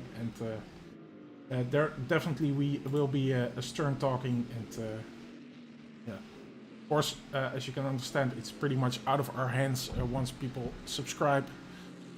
Yeah, we do a driver's briefing. We try to warn people. We try to tell people what not to do. And then, yeah, it's really out of our hands. So all we can do is give out penalties. And I've seen you've been victim at least 3 times. At least 3 times penalties were given to the people who wronged you. And I realize that will not make your race any better. But yeah, that's all we can do, really. Christoph Samijn now having moved up to Parma. And Parma himself is within a second of Ziekes. So let's take a look from their car. The Edge Runners. We haven't seen a lot of them so far. Let's see how far they are in their stint. Also just 30 minutes, so made up 10 positions from the start.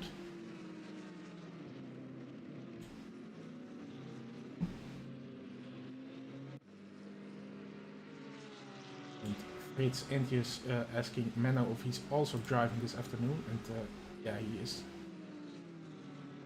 Absolutely.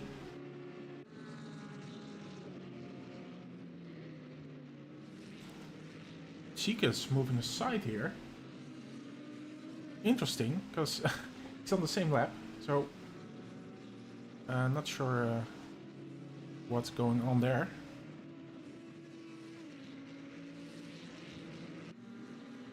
Just looking at the top few cars, we still have Ulrich in the first position in the 51 car. Waldhauser in the 6-9 car, coming out of the chicane there with a bit of a slip. And Judice, who at the pole position, and now in third. And I think they still, yeah, they have actually the quickest lap on track currently, 1:54.1. That's the fastest lap of the race. But, that gap is not coming down. It's now 14.5 seconds, 14.2 seconds, I should say. So the gap is pretty stable, it seems. So a good 35 seconds behind them is Mamadou.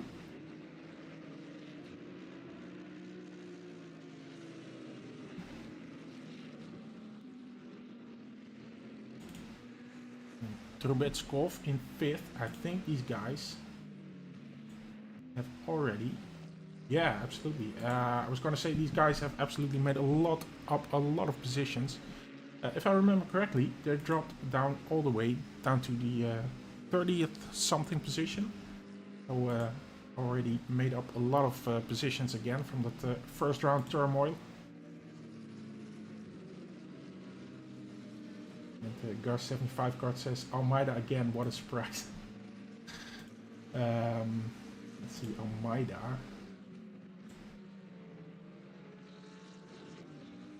The 22 car.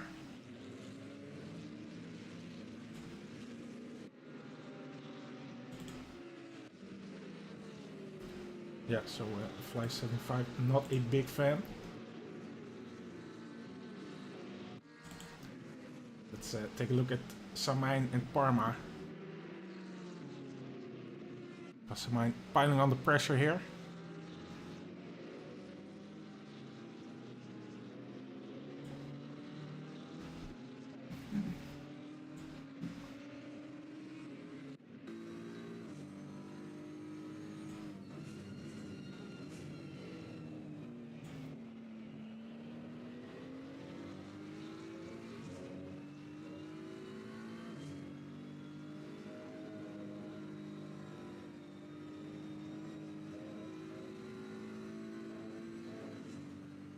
And yeah, looking at the forecast, although it's been cloudy so far, still no rain. But of course, Nurburgring being Nurburgring, there's always that chance.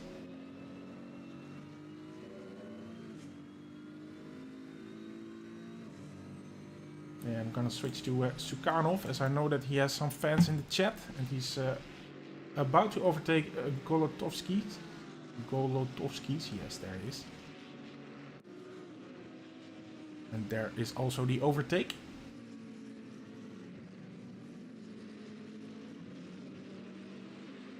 And the Porsche you see behind there is not on the same lap.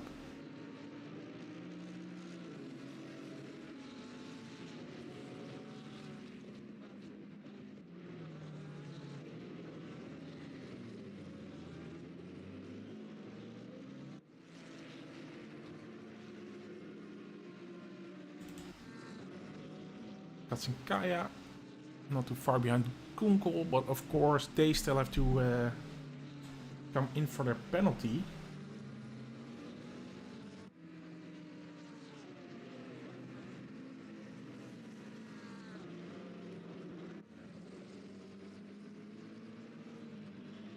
Oh, that's interesting. Yeah, the incident where I just suspected maybe foul play.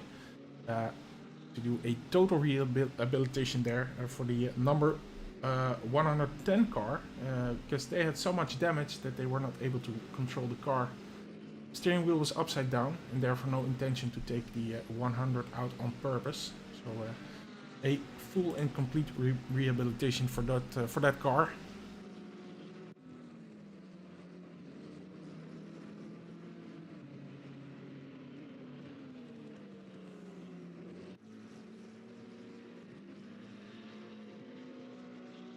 Let's look at Zikis for the edge runners, who's again moving on to Samijn, who on his turn is not too far behind Parma, as I said.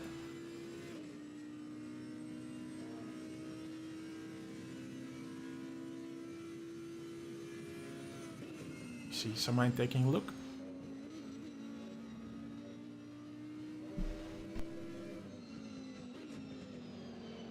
And there it is, they're side by side.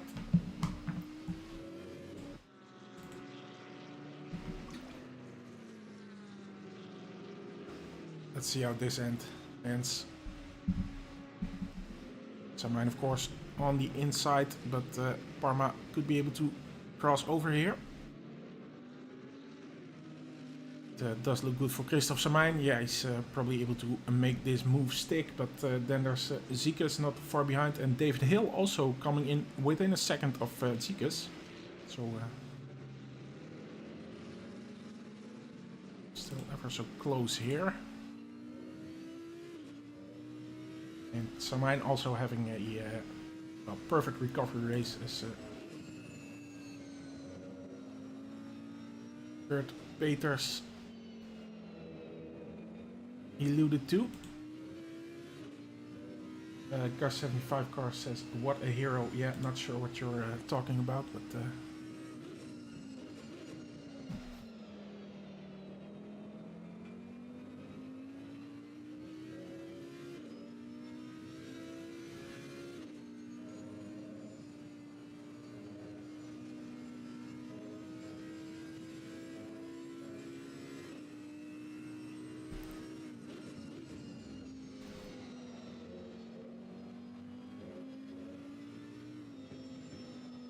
just looking at this little train, Christophe Samijn being able to pull away.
to Gatsenkaya within a second of Gungo. Again,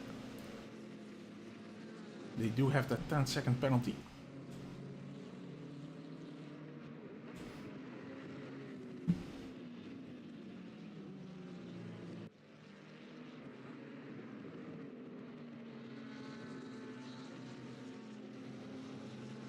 That's a bit of traffic there.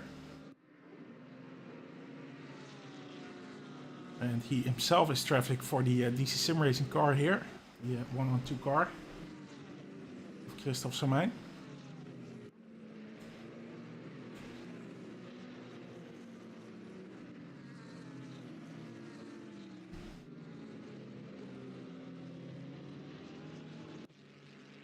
Ooh.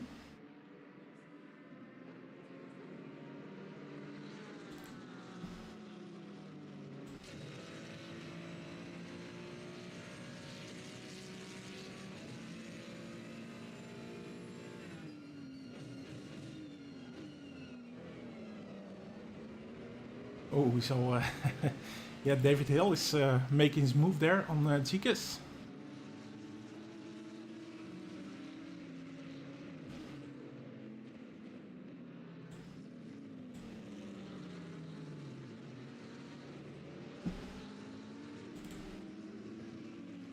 Ooh. More work for the stewards. Just a 30-second replay. Oh, there we see Zikas and Hill side by side.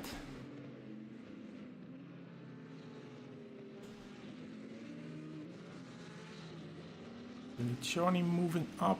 Yeah, and there's just that contact which the stewards are going to have to take a look at.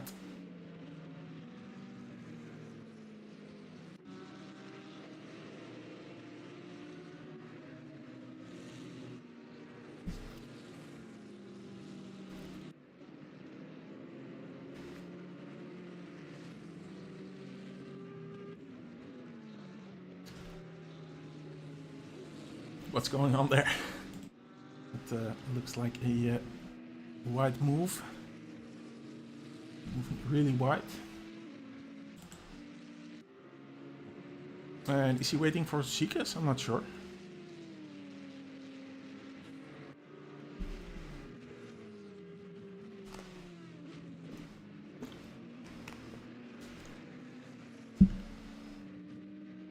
Zikas, Pelliccioni coming in again. Let's see when the last pit stop was. It was 40 minutes ago. Their stint not quite completed, but it does have a lot of damage.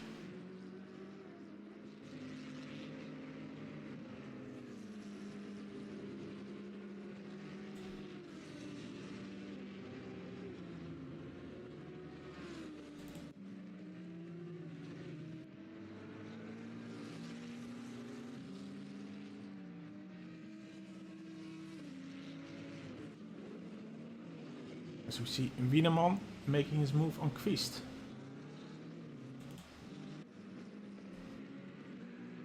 And they just... No, this stint's actually a bit older already. 47 minutes.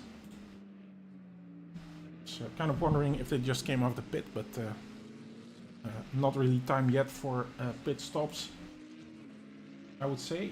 Although some people are... Yeah, I see Boeger is already on a... almost 2-hour stint.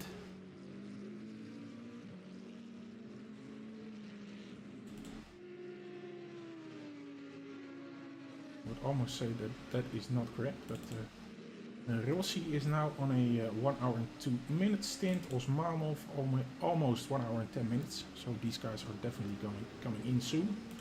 This is Jaskunskas.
Meuten seems to be a bit quicker than Rossi. Also within half a second.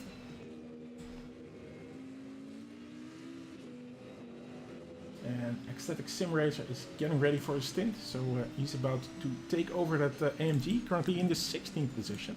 So good luck.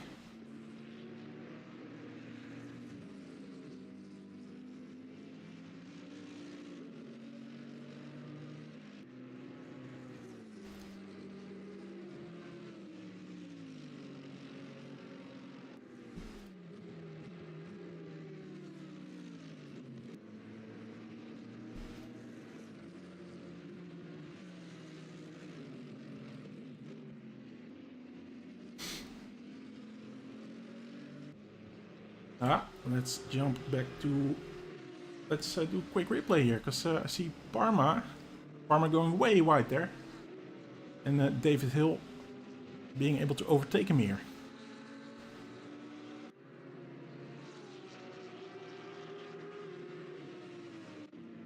So David Hill now on the 7th position.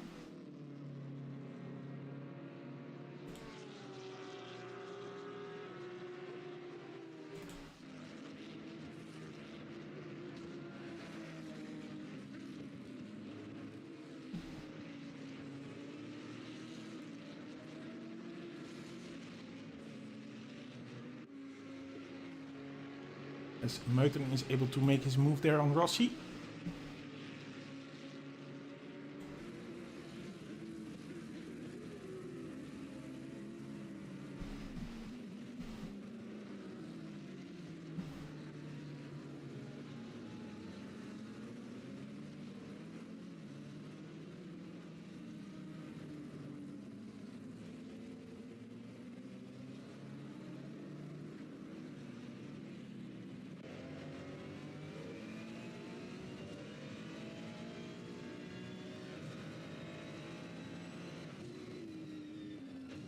Who's not really ready to give up. Nor does he have to, of course.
Rossi now coming in for his pit stop. So, let's also see how we're doing in the front when it comes to pit stop. Waldhauser is in the 53rd minute of almost 54th minute of their stint. They're the first one that will have to come in, but the rest of the top 10 seems to be on the around the 50-minute mark, even 45-minute mark, I would say.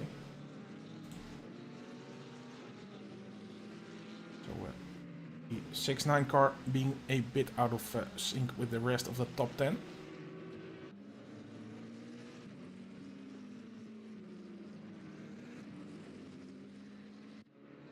Let's look at Parma, looking to get that position back from David Hill.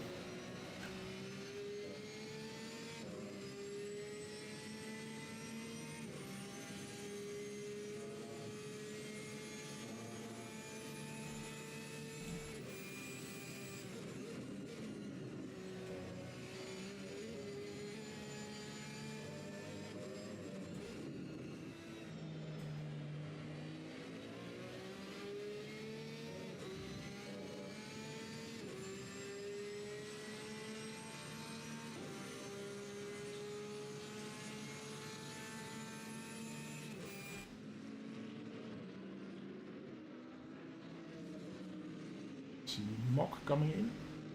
The 99 car. 56 minutes in their stint.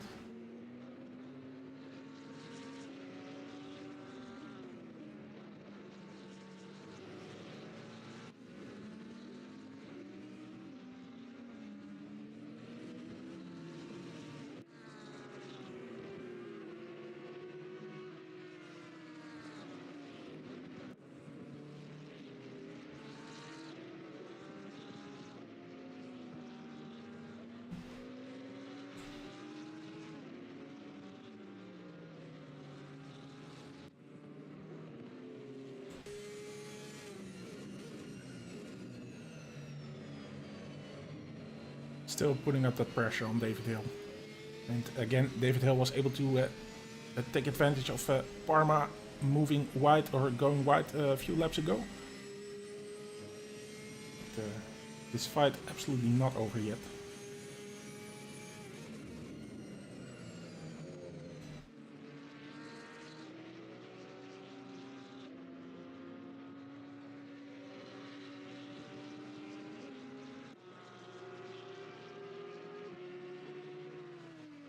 And let's look at Pelliccioni. Because they're also not too far behind Kansinskaya, I should say. And we have seen them a bit further up on the field. Of course, they just had their pit stop after they took quite a bit of damage after an incident with, I think it was David Hill. They're just moving past Katsinskaya just now. And of course it's for race control to decide what is going to happen with that, if anything.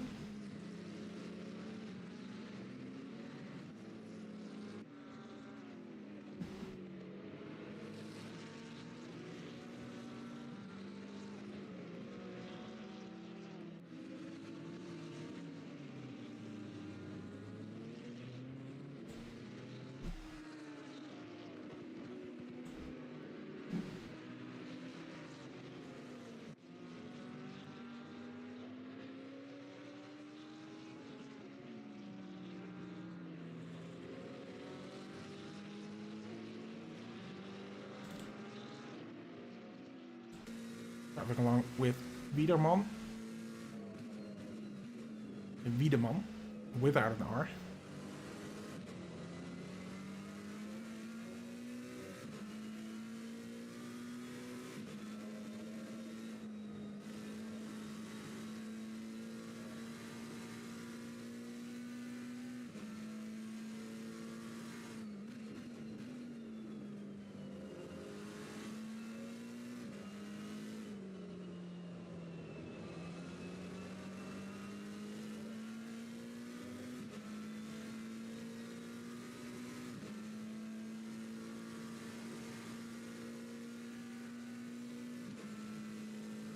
And Pelliccioni, I think we're going to get some news from race control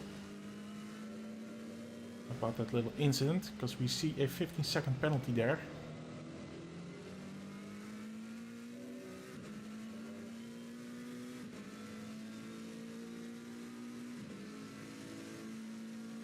Yeah, that's a 15-second time penalty for car 54 for avoidable contact. Hits the 954 car. I have to look up who that is. Is that Dave Hill? 949, sorry, yeah. That's Zikas, yeah, of course. The incident was with Zikas. So the 54 car getting the penalty for that. But, let's still look with Wiedemann as they're chasing the 228 car. Now within half a second.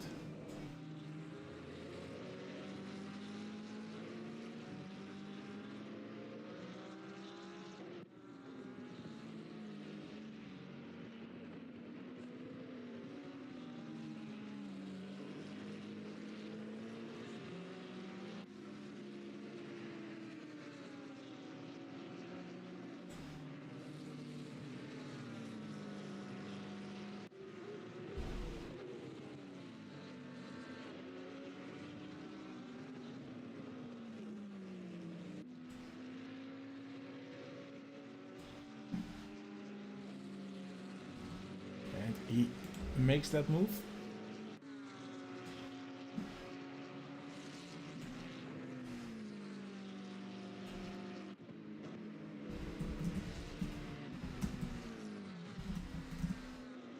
And I'll be right back.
Yes, we're back. Just a quick break there. And let's see what's going on track. Yeah, stints are about to end. Kleinwachter in the 6-9 car, they were in second position. But just started a new stint, so that's 6 minutes in. Having said that, Ulrich, you did say? Man, I need to learn how to pronounce these names. But anyway, they're on 1 hour into the stint, as is Mamadou. And Trubetskov and Sam Miner also, well, pretty much everyone in the top 10 is closing 1 hour and 10 minutes, Meute being the closest one. So, Kleinwachter probably promoting up to the second position again in a few minutes.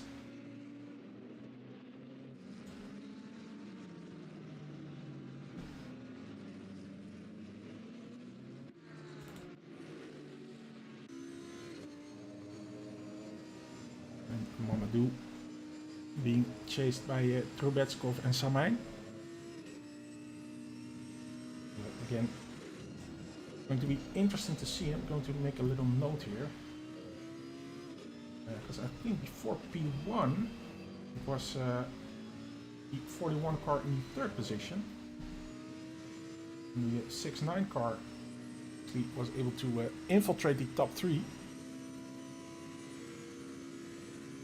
But I'm specifically looking at the P4 to P6 positions, because they're really close here, as we see. I think it's Trubetskov followed by Samain coming in.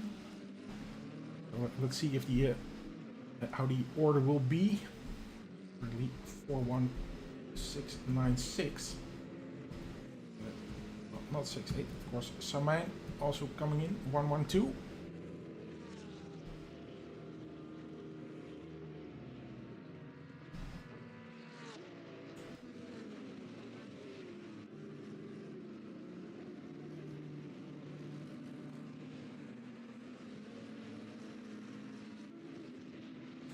That moves Parma up to the 5th position, and Menno is really happy with his teammate. I think Christoph is your teammate this afternoon, right, Menno? Or are you driving the other DC-SimRacing car? Is there even an other DC-SimRacing car? Of course, I'm going to blame my confusion on my illness. Yeah, I think there's only the 112 car here, and you're driving that together with Yanni Koerts. So Menno really happy with the overtake from Chris in the pit entry.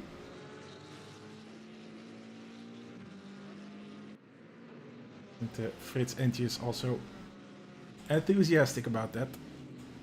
It's Christoph Samain out in front of the 696 car then. But yeah, definitely commendations for the 696 car, the way they recovered. Well, that same goes of course for Samain, but or the 112 car I should say, but I think the 696 car dropped all the way back into the 30th position.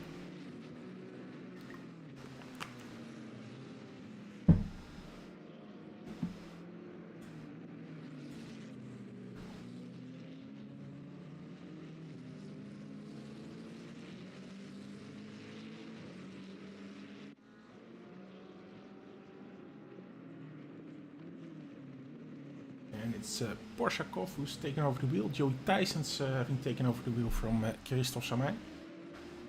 My software being a bit slow in updating.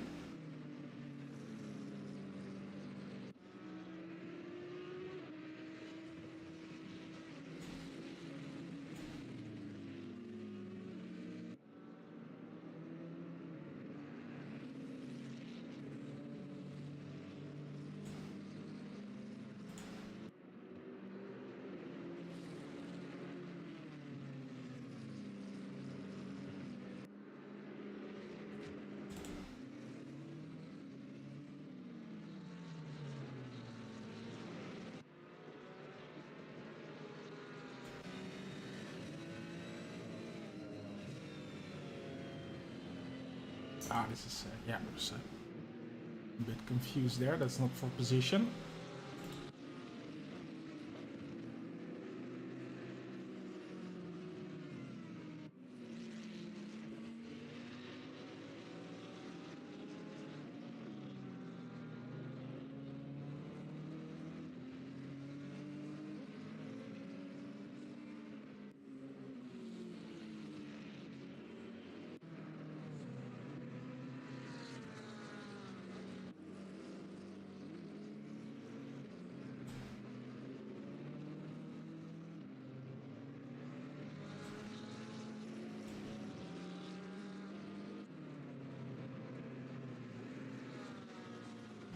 Now, look, let's wait and see what will happen with the pit stops. It's these two guys, the number 1 and 2, will have to come in. This is again position 4 to 6, which will move up the 112 and the 696 cars again. And we're going to have to look out as Mamadou is coming into the pit. So let's see, because the 41 car was just driving in front of Tyson's, sorry, that was of course his teammate Samain, the 112 car and the 696 car.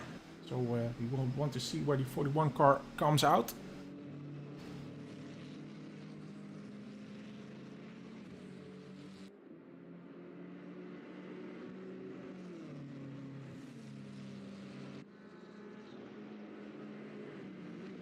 And Zekas was still on track, having now taken over Mamadou. But again, his stint coming to an end soon. Here's Tyson's coming onto the straight. Mamadou still in the pit. And there we see him leaving, I think. No, still standing still. Ooh, is that a long pit stop there? See if we can compare some times here. Yes, now of course underway, so that was 41 seconds stopped. Compared to Porshakov, 35 seconds, and Tyson's 34 seconds. Yeah, so that's quite a difference there.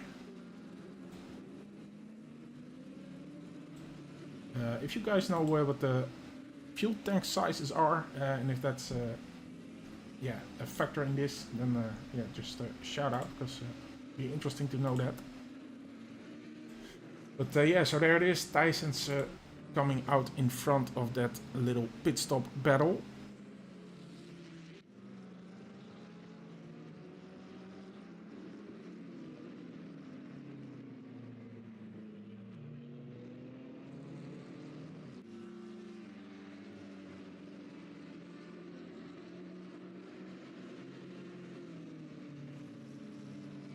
Porshakov absolutely hanging on to Joey Tyson's.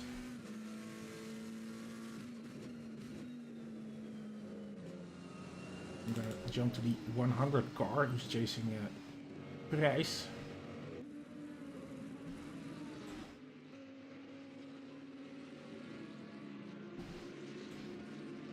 Looking at the stint timers, he is chasing Prijs in the 717 car, but they just started their stint. Strating is about to end his stint.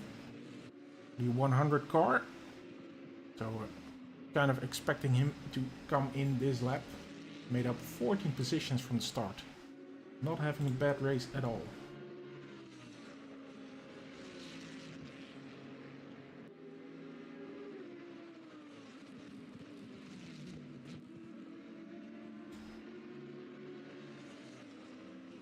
Yeah, and there we see him coming in.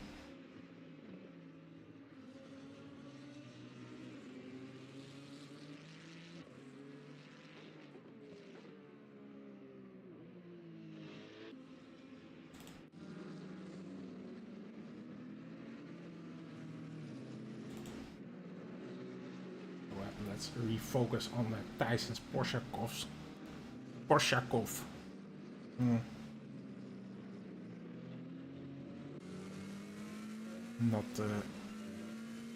Not looking down on that name, but more so on my pronunciation. But Porshakov sounds about right.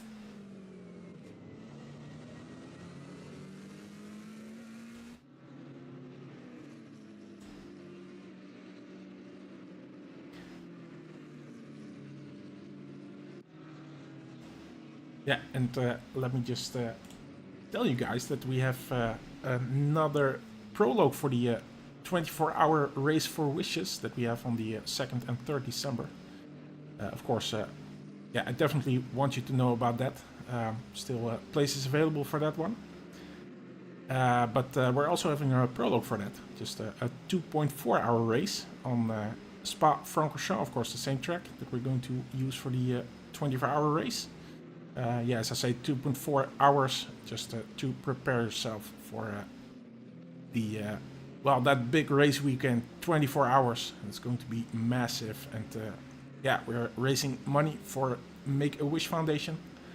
Of course, that's the ultimate goal. The most. Oh, sorry about that. Just throwing my mouse off the desk here, but yeah, that's of course the most important thing. Raising money for the Make-A-Wish Foundation, and as I'm babbling on about that, we see that GT3 and Ulrich are both in the pit right now. So their stand has ended. And Kleinwachter, can he take back that second position? Of course, he's again a bit out of sync when it comes to pit stops.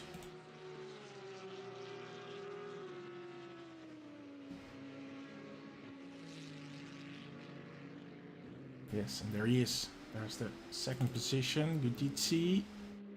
Now the wheel taken over by Filiberti. And Ulrich has the wheel taken over by the Kaiser again.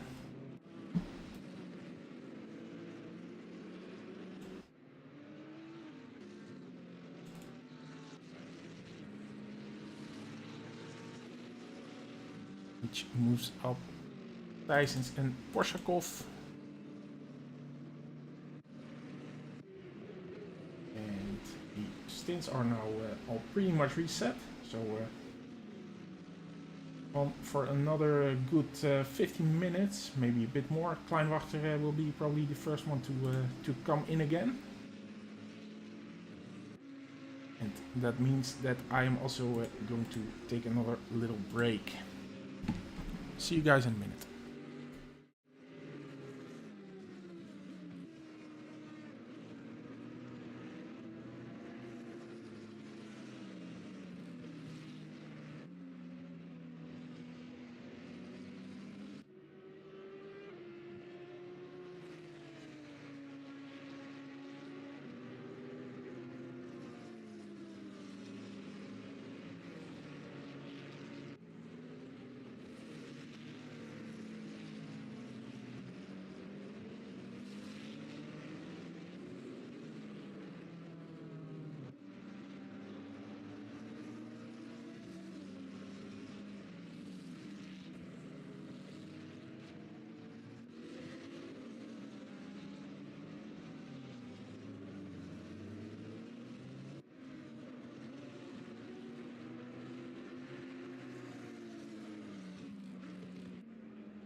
Yes, there we are back again. So let's see, I see the lane fire, that's the 555 car. Yeah, they crossed the pit exit line. So that's a 5-second penalty for them. So that happened in the meantime. The guys are still running the race, or, well, first position in the race. Not so much running the race, of course, but there you go. Still the 69 car in second position. 15 seconds in front of Filiberti. So, it looks like positions are still pretty much the same, with 3.5 hours to go, very roughly.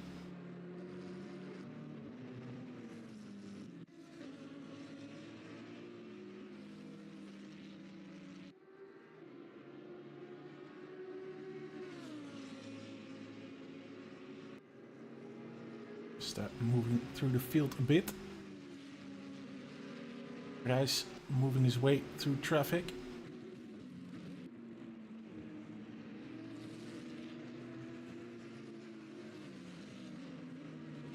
Oh, let's jump to Komanek. Battling with Krauter in the 797 car. Bit of contact.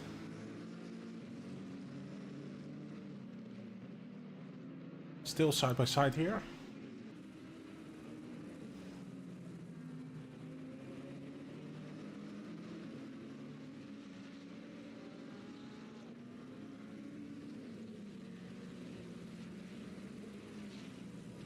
Ooh.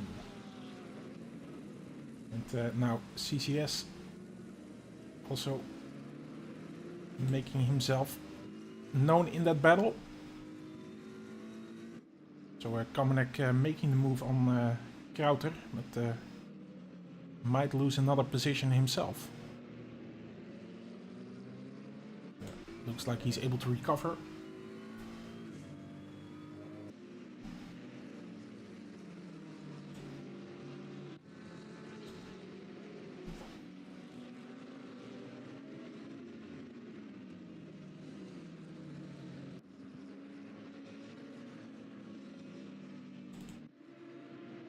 Let's look at Burger and Stevens.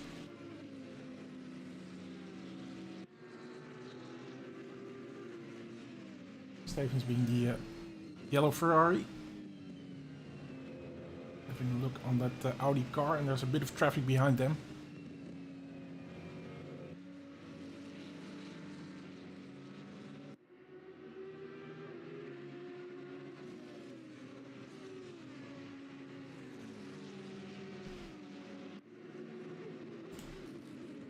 Looks like Burger is able to move away here.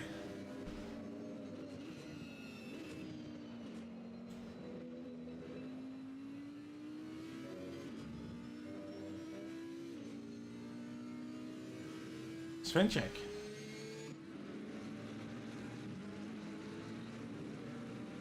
Three times behind lane far. And, and a lot of traffic here. So they're trying to move their way past through all of this, but it looks very hectic, lots of touching. And these guys are in a battle of their own, it seems. And basically everyone is losing time here, so no one is happy, but that's endurance racing. Seems to have stabilized a bit now, but Svenček has lost 2 seconds to Lanefar, and he will not be happy. Of course, Lanefar does have that 5-second penalty.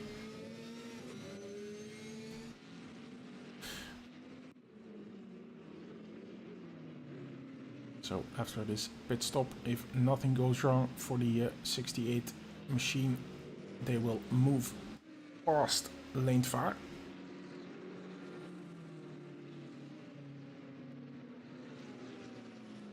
Let's jump over to Porsakov. And it's still in the same order here. So Porsakov following Tysons, still within a second.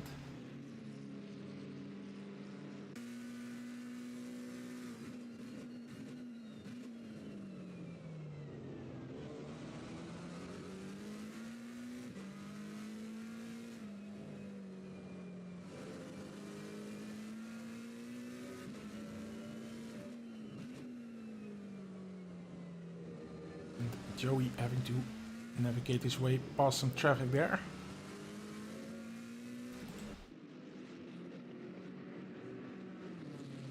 The 915 car moving aside.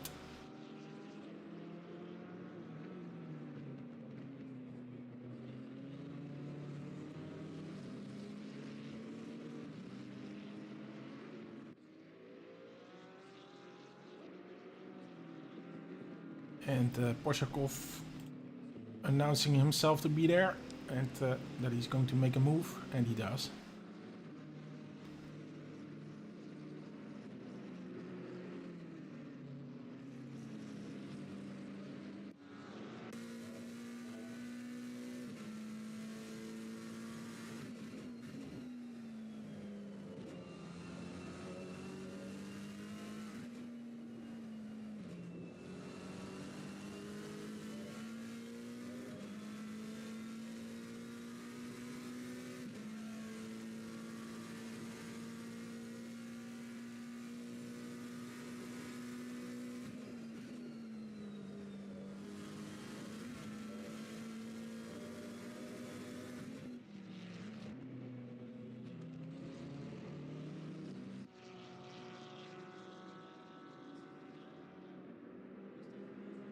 And let's just see if he can move up to Thijsens again.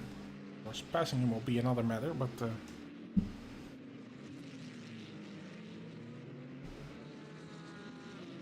Christoph Samijn says, nice and sunny weather, I like it.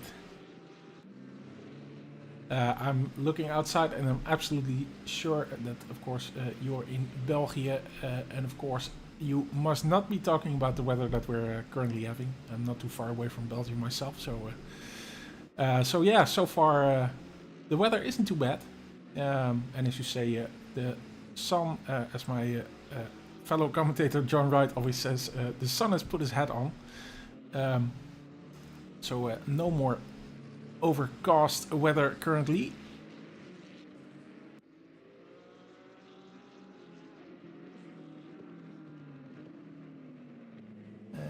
I'm going to jump as we see that this gap is pretty much still a second. Svenček has again moved up to Leenvaar. Again, Leenvaar does have that 5-second penalty, but yeah, we still, of course, would love to see things happen on the track. Not so much on the in the penalty. Well, penalty box is probably not the right word, but yeah, we don't want to see things happen through penalties. We want to see nice overtaking.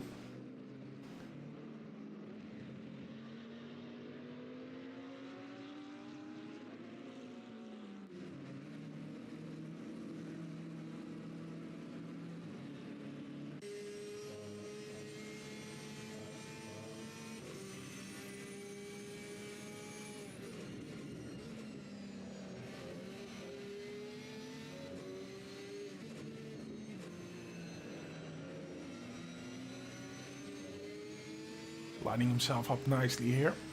Can he make it move? Can he make a move in the chicane?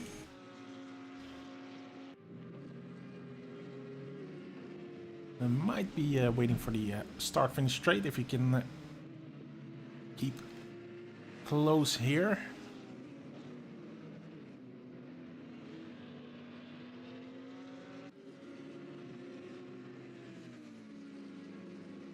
There we go.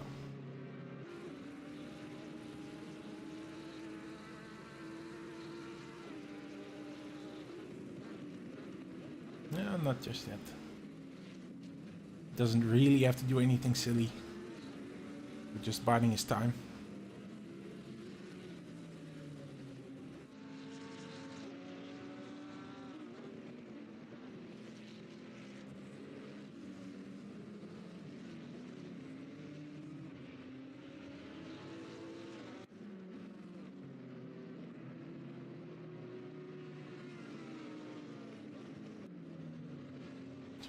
Looks like this is going to stabilize as it is, so time to look at, or is there going to be a move here? Because there's, yeah, there we go.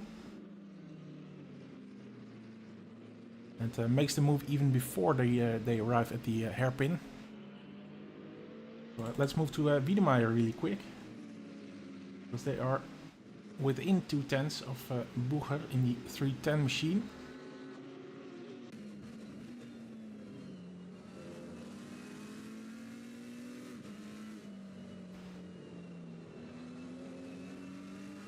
Ooh, like 310 lost it there for a second, Bucher.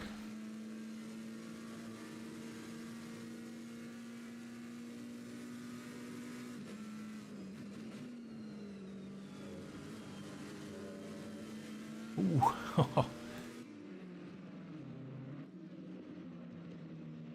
And that means that 989 is on the inside there, is Wiedemann. And makes the move even before the start-finish straight has properly started even. It does take the defensive position here against Bucher.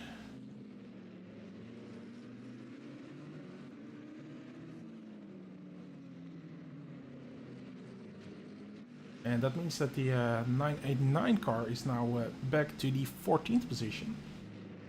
After a tumultuous start, to say the least. Their stint is 4 minutes old, just a bit over 4 minutes. Having a recovery drive.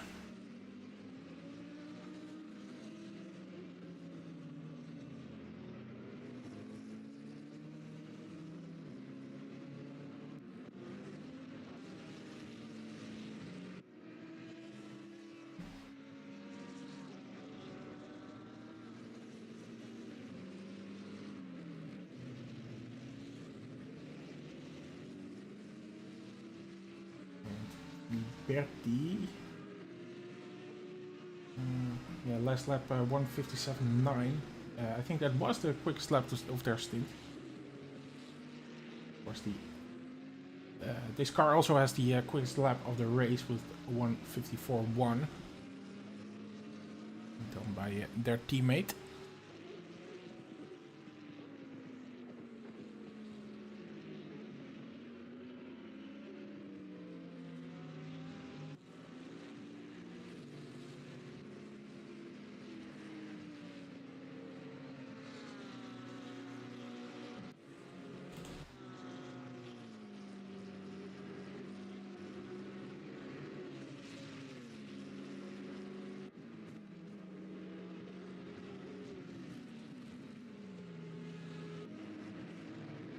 They're looking at Burakovsky in P27. Having to give way. Not too far behind Stanionis in P26. But of course, yeah, the process of being overtaken by lapping cars is well, there's no benefit for anyone, but yeah, it has to get done, of course, in endurance racing.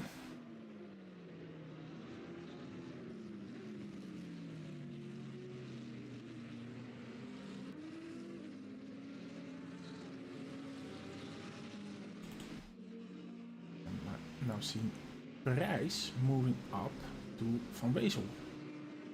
And this is for P6.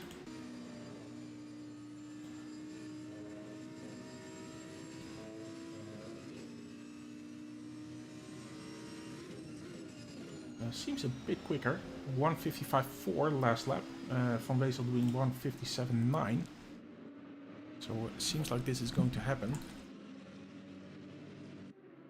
Identical cars here.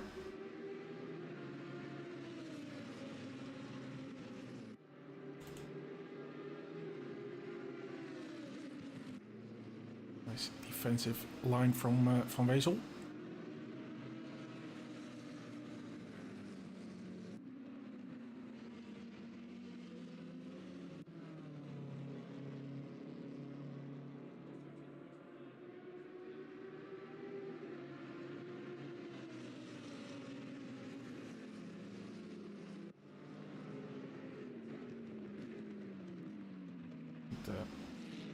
Even though the time difference seems to be quite quick. Oh, there's Van Wezel. Yeah, it seems like he went off the gas there, off the throttle. yeah, I was gonna say the time difference seems quite big, but oh, what's going on here? Lane fire. 50-second replay. What's going on with the 555 car? Oh, why? And they are still standing there, and they were doing pretty good in the race. So really unfortunate to see this happen. Something going on with their rig.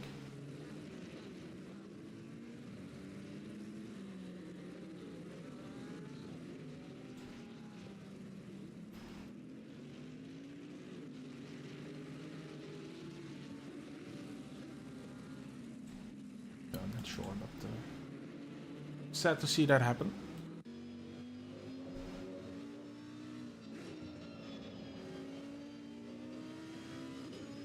See lane fire dropping down the grid now. And I'm gonna go back to Burakovsky. Again, at 26 battle. Stanionis.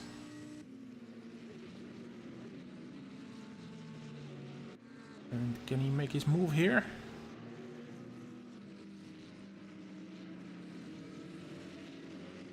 Ah, on the outside.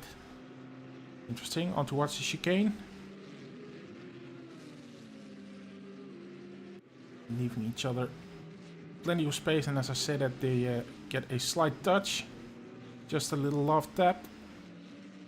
Oh, moves straight back through on the inside.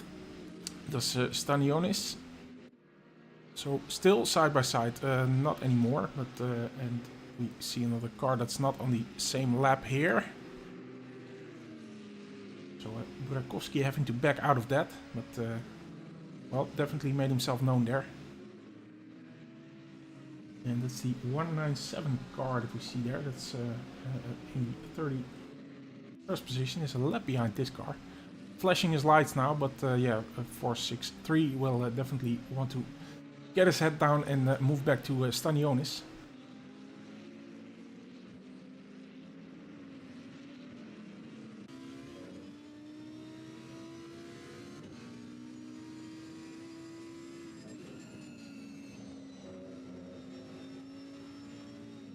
And lane fire now back in the pit.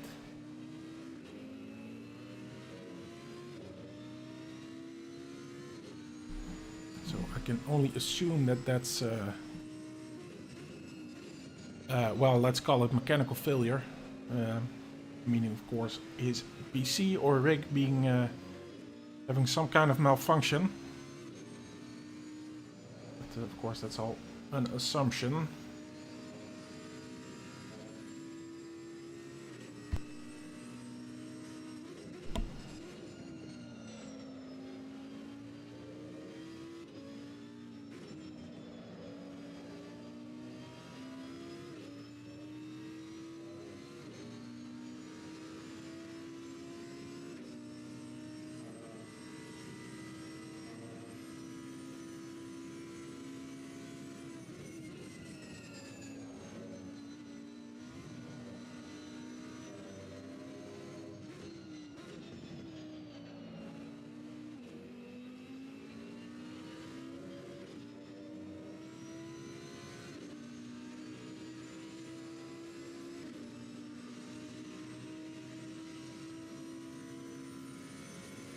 And Burakovsky not so much moving up towards Stanionis. As I say that, of course, I mean the commentary curse is very strong at this moment.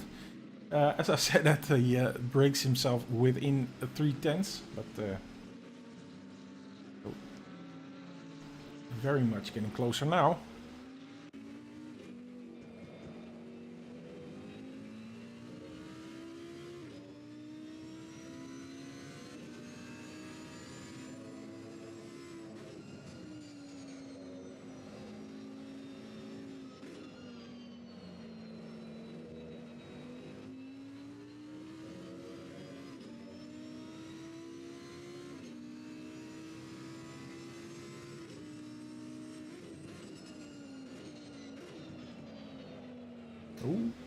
Seems like Burakovsky went a bit wide there.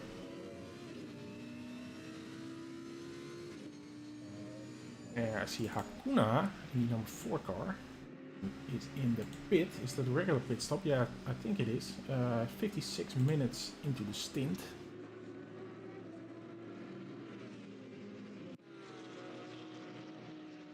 So we're about getting around that time where the pit stops are coming around again. Pelliccioni, sorry about that. Yeah, I about had that name down and then I messed it up again. They're on their over 1 hour. Still have a 15-second penalty to go as well, which they will have to take in that coming pit stop, and it's coming very soon. They have a little less than 7 minutes left in their stint. And I do have to say that Pelliccioni has made up 5 positions from the start, so that's absolutely not bad.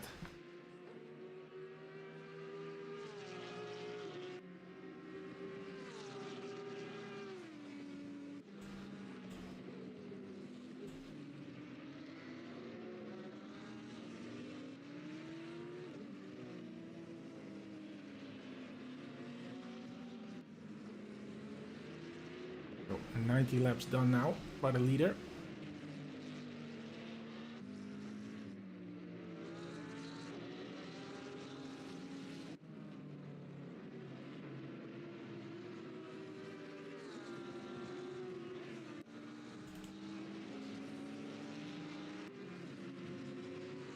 And looking at Shuffler, the 198 car, which I haven't viewed all that much, as he moves out. I'm not gonna say he moves out the way, he just went a bit wide there. Possibly moving out of the way for traffic. But that, yeah, however way you cut it, that's a bit wide to go out of the way, but there you go. Nice looking car though.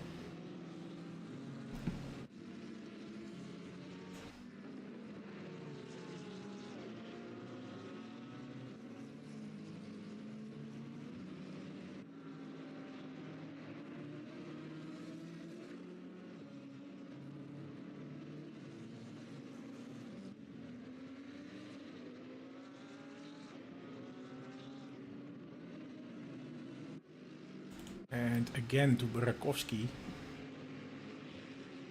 Have a second to, yeah, Stanionis is in the pit, so there's that. So, he's finally able to move past Stanionis, but of course will have to come in himself. Well, not just yet. Stanionis is almost an hour into his stint before he made his pit stop. Stanionis is on a 35-minute stint as it is right now. So still has a while to go. And won't have to overtake him on the track.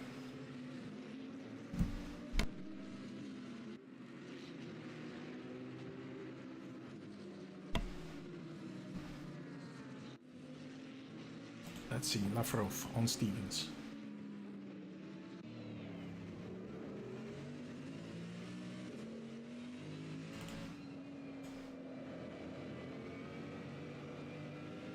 Stevens, of course, we just had in the chat as he was preparing for his stint.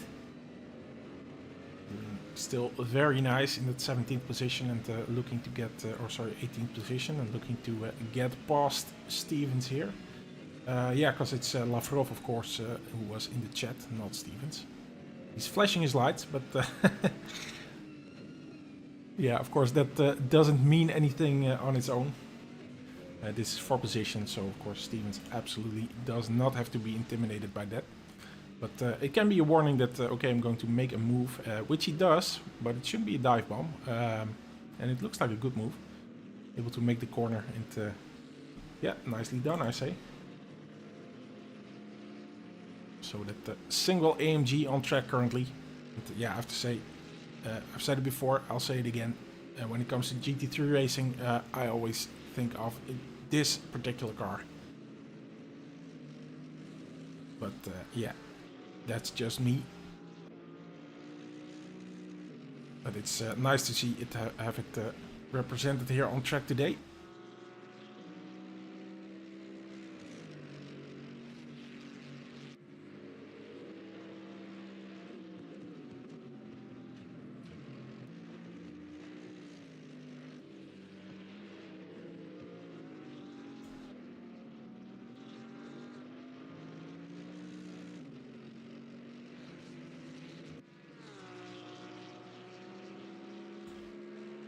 Nick Timmerman saying nice overtake in the pit, Chris. Yeah, so lots of fans there.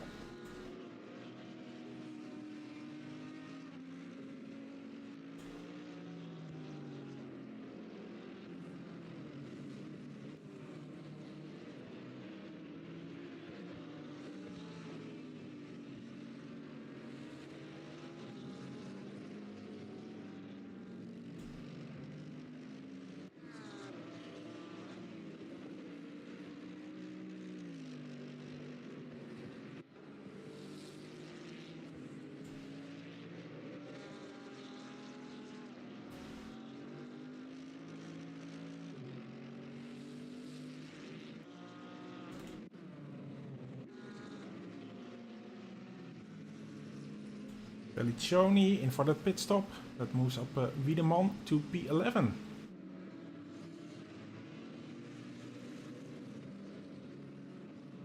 So still 4 places down from their initial starting position.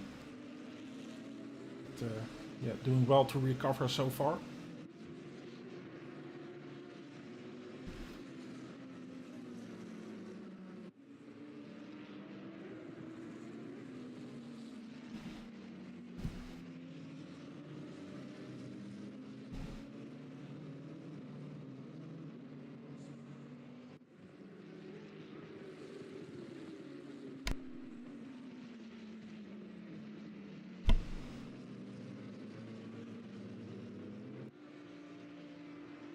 Pellicino back out on track.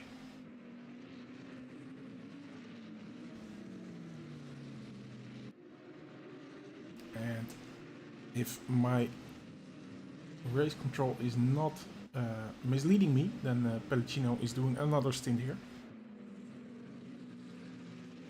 And if it is, we'll see his name change really soon. But yeah, looks like that is indeed correct. Pellicino within a second of Steiner. And of course, now having done that 15-second penalty, they will be making sure or having a look into see how they will be able to move back up the field.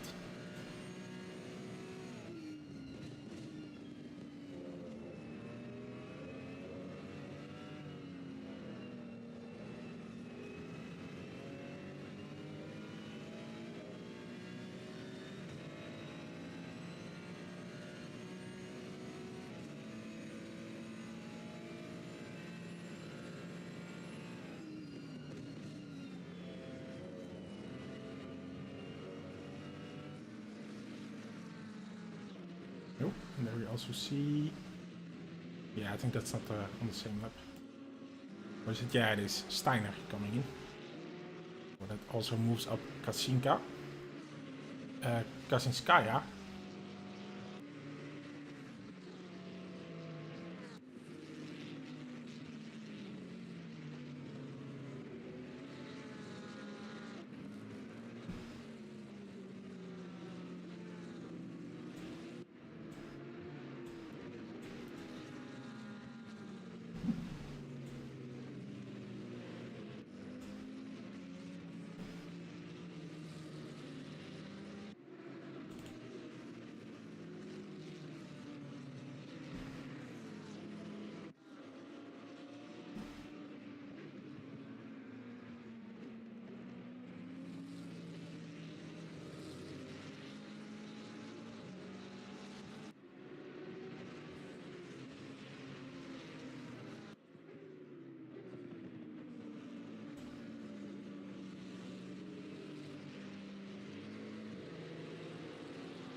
just taking a look where that action is and how we are doing in terms of stints.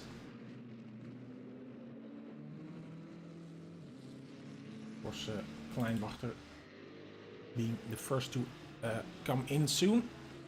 We see that the Keizer is, yeah, it says 1 lap now, but of course, Kleinwachter still having to come over the finish. Yeah, that is a good 26.5 second gap there.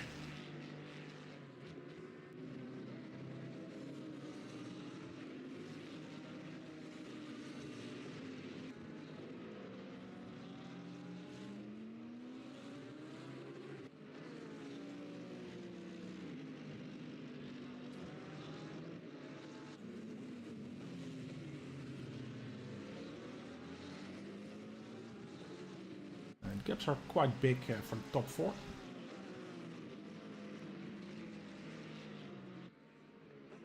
Because Filiberti is a good 23 seconds behind Kleinwachter. And then Tysons is another 32 seconds behind Filiberti. And Poshakov having to drop down a bit. So not in a direct battle with the 112 machine.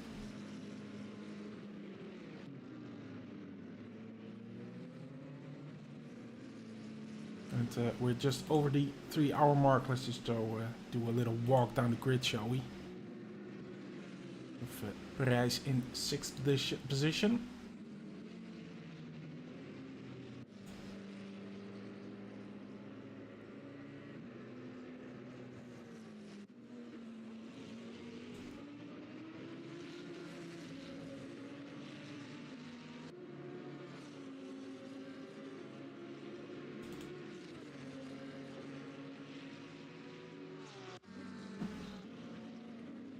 And it looks like the 555 car has retired.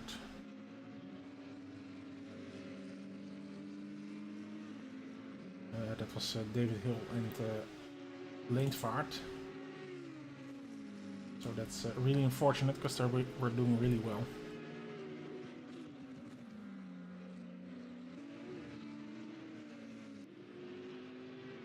Menno says, good luck with the broadcast. I'm going to prepare for my stint now. Yeah, good luck, Menno. You guys are doing pretty well, I would say. P4.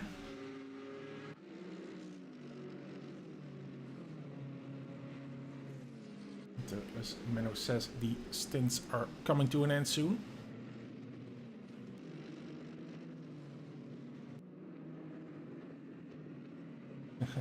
Joey flashing his lights there a bit.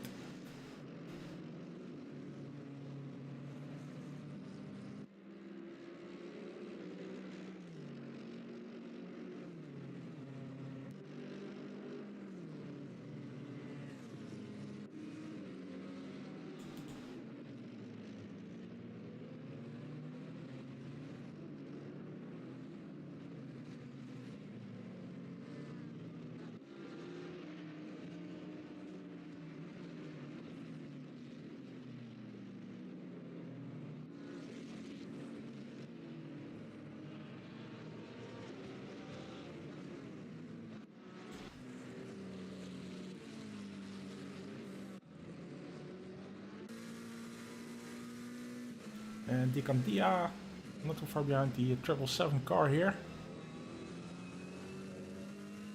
The yellow Ferrari currently driven by Zach.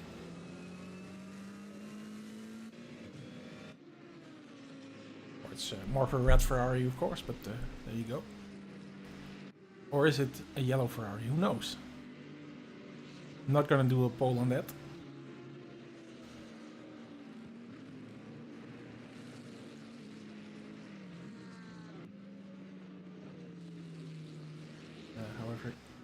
However it is, whatever color it is, Candia is seems to be getting closer.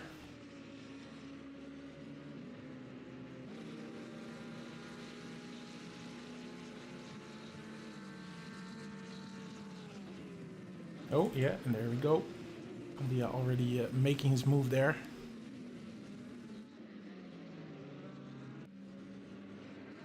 Zach slotting back in behind him. see Giesens coming in. Kleinwachter is also making his pit stop. So as I said, his stint, he's a bit out of sync with the other cars in the top 10. So he's making his pit stop. It'll be interesting to see that final stint, how we're going to line up in terms of stint times.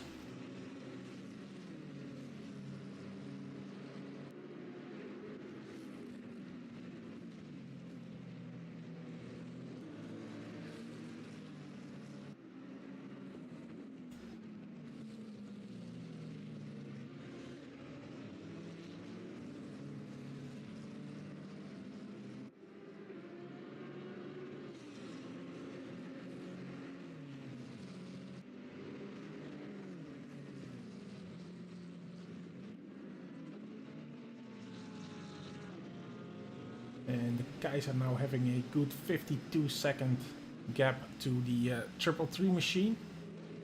Who of course is on their same stint pretty much. Stint time.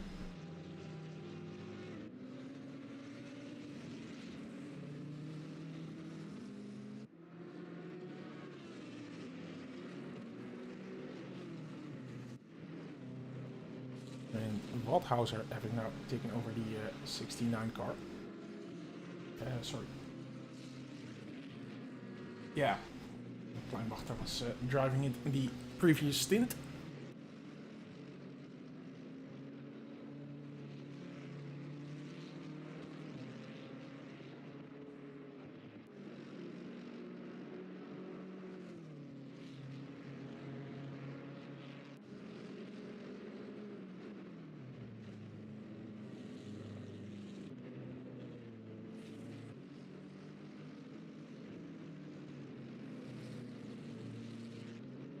Just a bit of traffic there for him.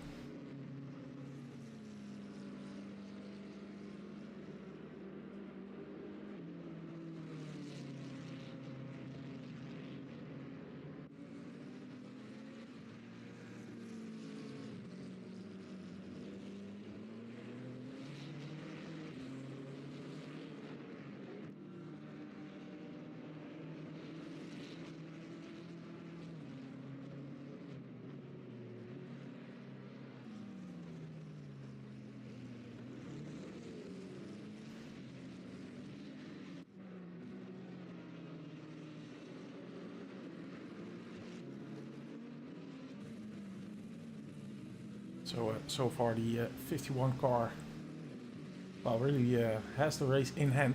The 333 car, of course, they did have that pole position, but yeah, of course, an entire race, and I can't really speak for the well, properties of the BMW and the Porsche on this track. I have to say that the BOP changes, although I think it hasn't changed in a while, but yeah, I'm always far behind that discussion, as in I'm not exactly sure what car is good at which track. Of course, it hasn't gone past me that McLaren is pretty OP at the moment, but that will be difficult to get around currently.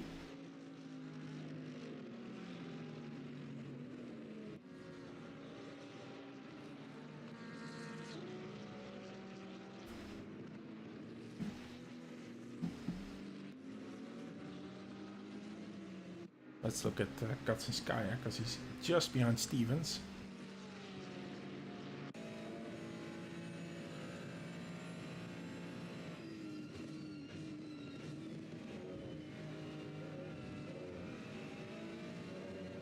Oh, and there's the move coming up on the inside.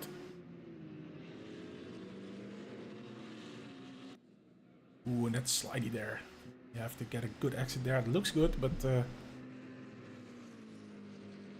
and that is the 915 car, who's not on the same lap.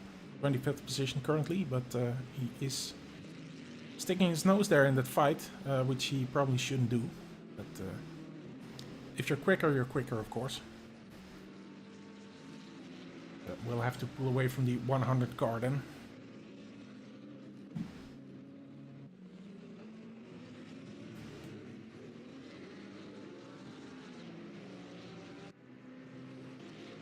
Valenciese back in the number 4 machine. Now following Bucher. It looks like he's getting closer and closer.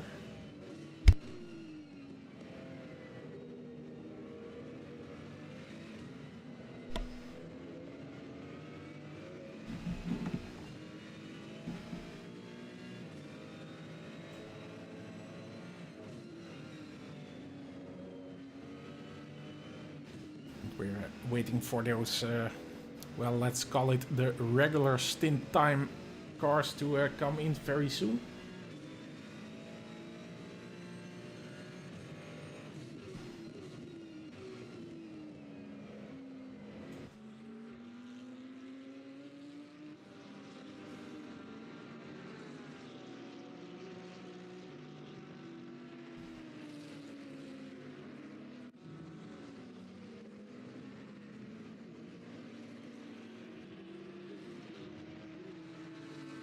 And there we go, because there's Porshakov coming in.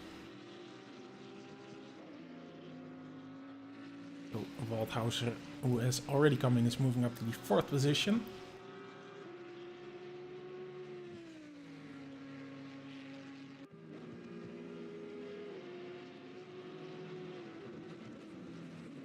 So Porshakov so far being the only car from that normal stint set, as we see that Valenciese is making his move on Bucher successfully.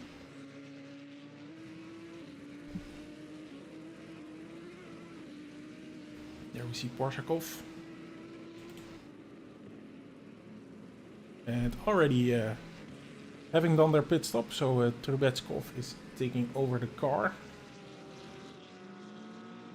And back in P8.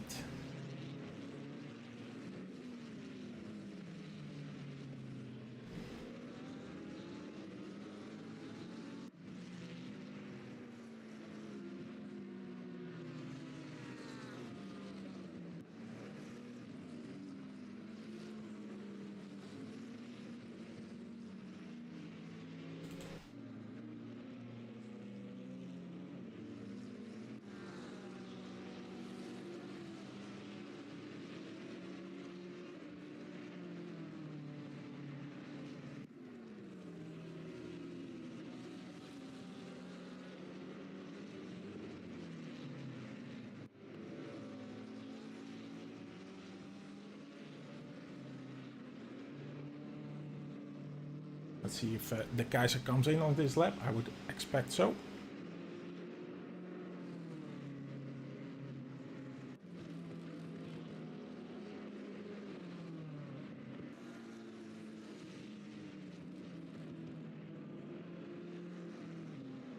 But no, he does not.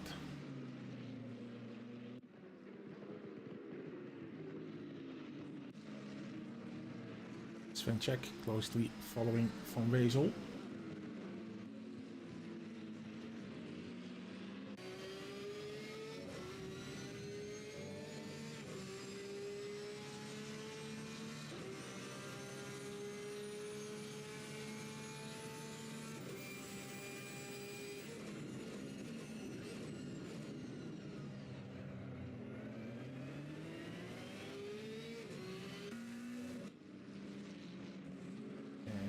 Looks like there's lots of close action here on the track. Well, not lots of, but there is definitely stuff going on further down the pack. So that's Ardiv overtaking Golotowskis for P21. And a bit further up, it's Mock who's putting pressure on Stevens.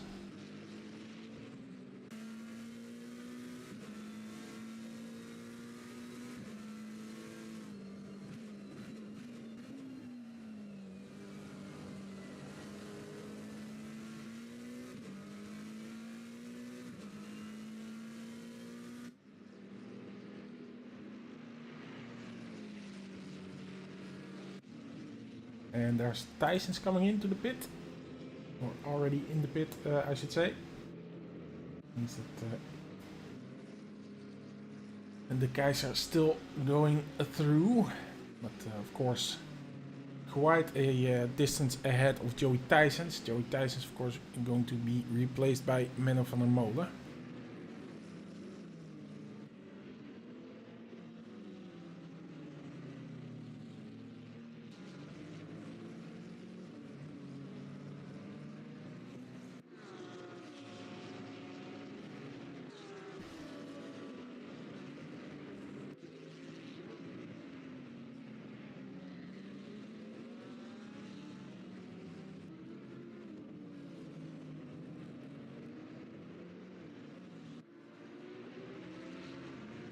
Go back to Svenček. Still putting the pressure on Van Wezel. So Menno van der Molen moves out of the pit.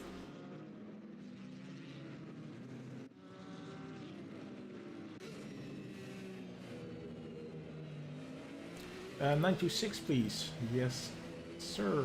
Let's see. There you go.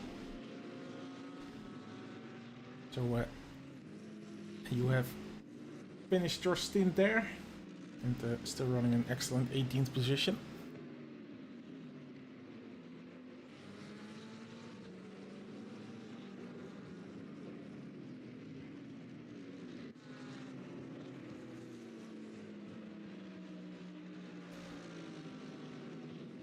Uh, 23.5 seconds behind Mok.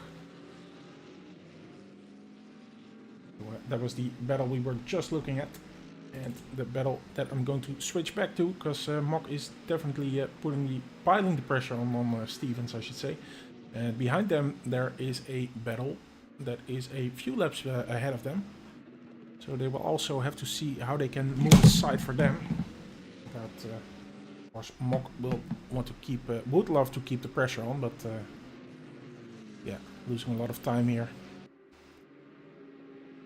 Finally does move out of the way, or probably lifts a bit.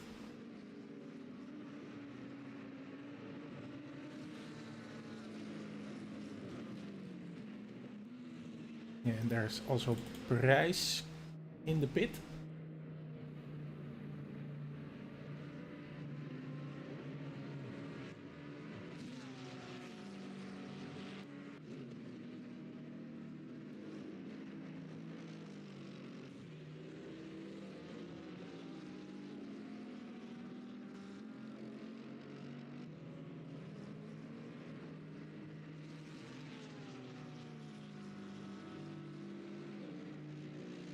Van Wezel also having come in. That moves up Van der Molen back to P5. Yeah. Trubetskov P6.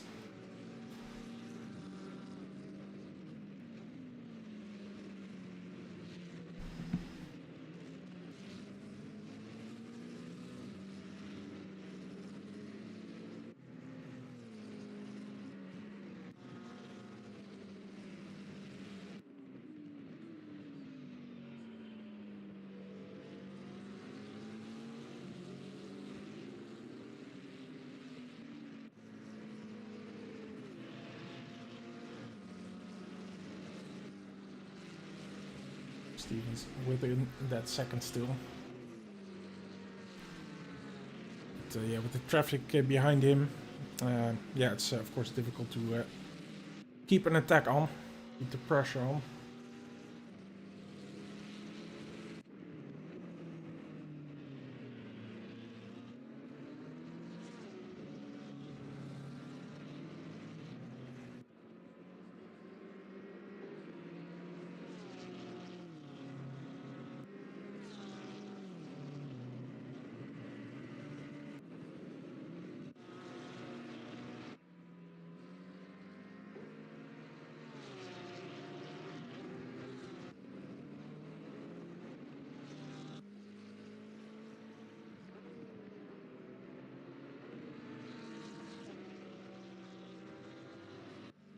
Oh, Menno van der Molen.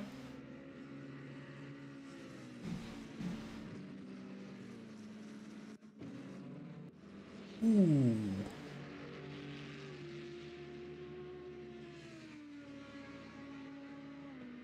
Not sure which car that is.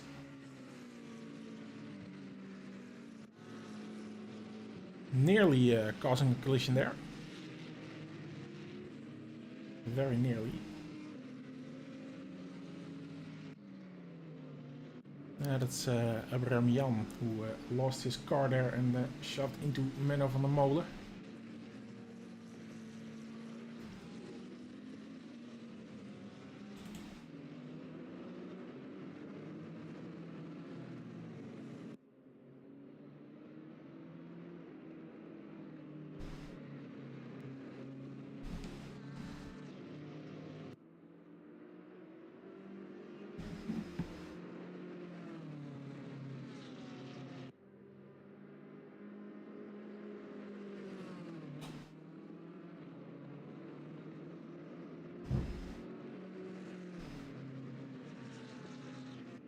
And still waiting for the Kaiser to end his stint. I have to say, I had to reset some software here, so I don't have the exact stint time. But,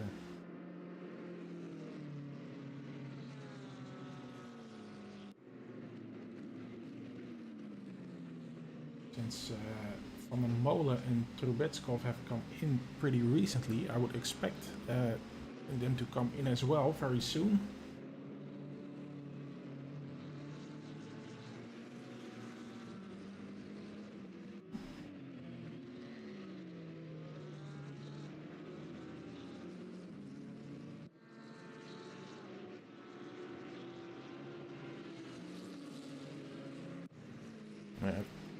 Oh, that Reef 777 car actually has a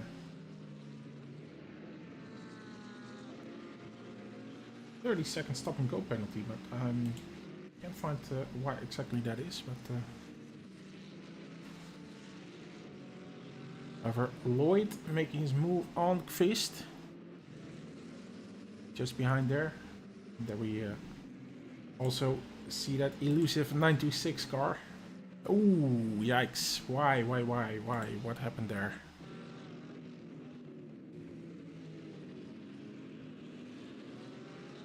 Of course, the 926 car not on the same lap. And it seems he loses it all on his own. So that's unfortunate. Has to keep the brakes on. But looked like he did that.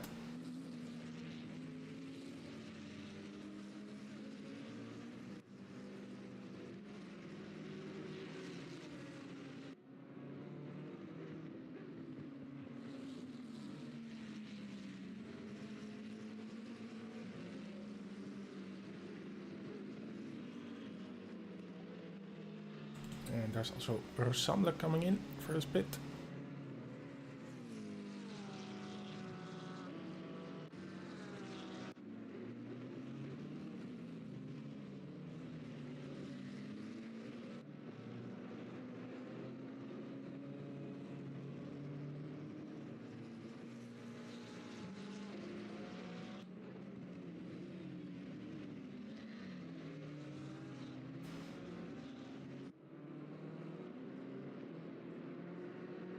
Of course, with 2.5 hours to go, it could be that some teams are deciding to go for a shorter stint to line themselves up properly for that final stint to optimally, well, make use of their time.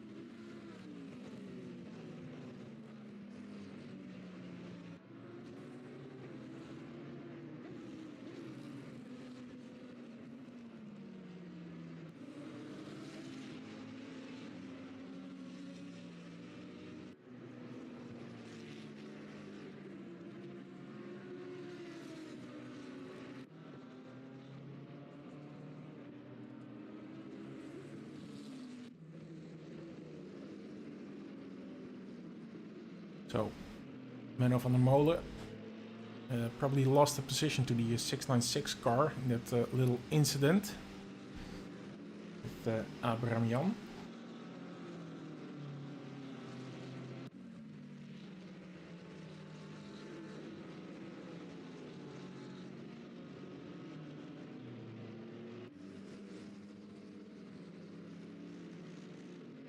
And there it finally is. The Kaiser has come in, so he's now finally doing his pit stop. So expecting Filiberti to also come in. We see Svenček coming in the 68 machine.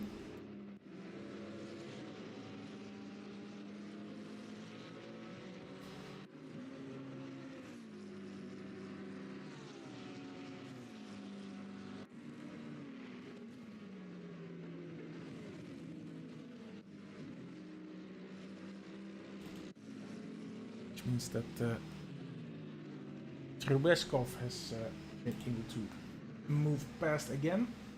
Of course, their stint just 40 minutes old. Yeah, and there it is, also Filiberti in now. Ulrich taking over the wheel again for the number 1 position car.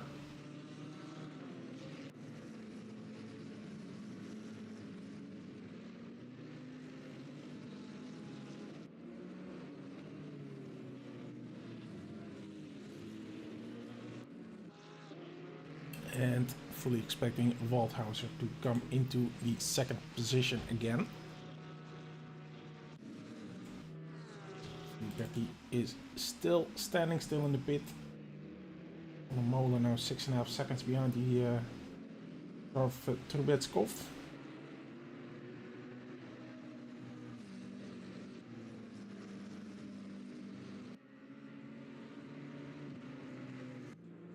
And Filiberti still in the pit. Is that a long pit stop? No, it's not too bad. 31 seconds. Seemed like a long time, but that is not the case. And Mamadou now very close to Svenček.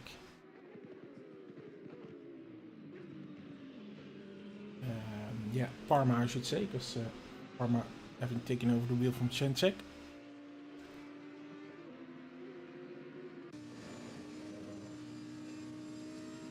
So they have just exited the pit and just in front of on this car. So a new set of tires. Of course, we have unlimited sets of tires for this championship. So we'll want to get them on the correct temperature and well, mount that fight.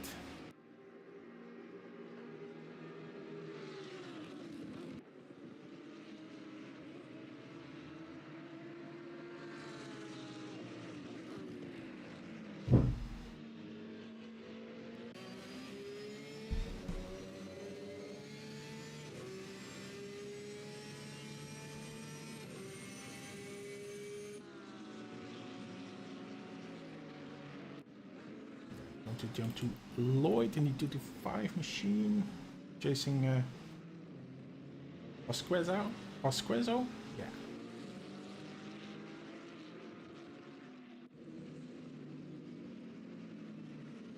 And yeah, quickly do Phillips and do a little replay here, because down towards that hairpin, you see a move by Phillips on Calgaro, I think it is. Yeah, that's correct. Neatly done. But, let's quickly jump to Lloyd then.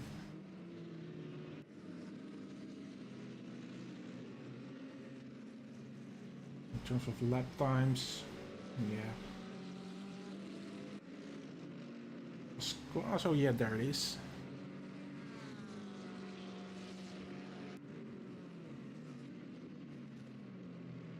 And there's that move. So up to the 29th position there, and let's go back to Mamadou. Hasn't been able to take advantage of those maybe slightly colder tires Parma currently might have, but yeah, I'm sure they're up to operating temperature by now. So that means that I'm going to take another little break, and I'll be back in a few minutes.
Alright, here we're back again.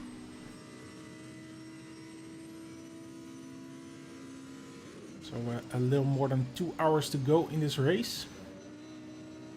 Track still optimum, obviously, and no sign of rain. Actually, the sun is out.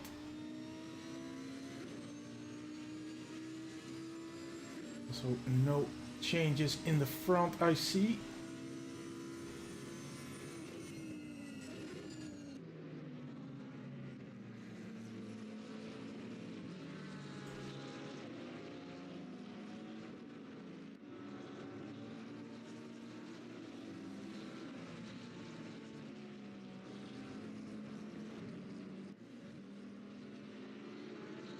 And lots of traffic here for Mamadou to navigate. He's within a second of Parma. The lovely Rothmans Porsche in front of him. So you will be glad to have all that of him, all that out of the way. Of course, it's just as much of an endurance race for me as well in terms of commentary. So.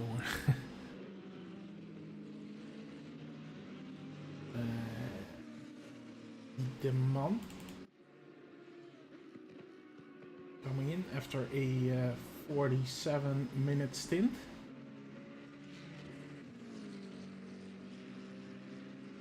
P11 here after a very eventful race.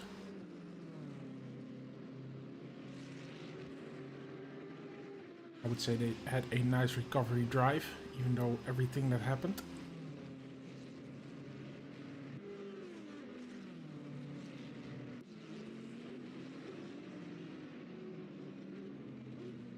And Ulrich still leading the race, now a 30-second lead to the second place. Waldhauser on a slightly different, slightly out of sync of the other pit stops. Then again, we're about to, we're reaching that, well, not so much the end of the race, but yeah, of course, at some point. I'm sure they're going to get a bit more in sync again, since, wouldn't want to, maybe come in for a splash and dash, but yeah, then again, that might not be the most efficient way of using that time. So I'm sure at some point, I can imagine that they all come in pretty much at the same point, but let's see what happens.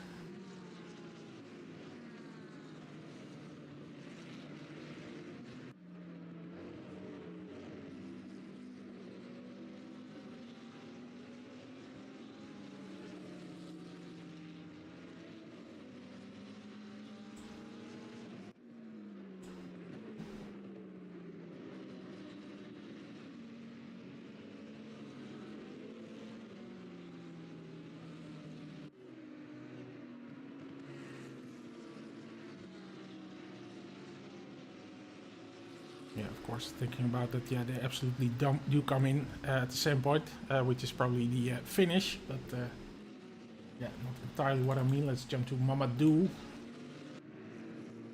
who's now very much within half a second of Parma. But if I remember correctly, that has been pretty much the order for the last hour, so maybe even longer.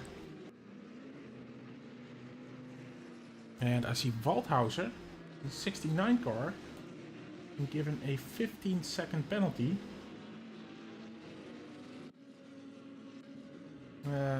46 car slowed down, blue flag, and stayed on his line. 69 pushed him off the track while overtaking, resulting in a crash. Okay.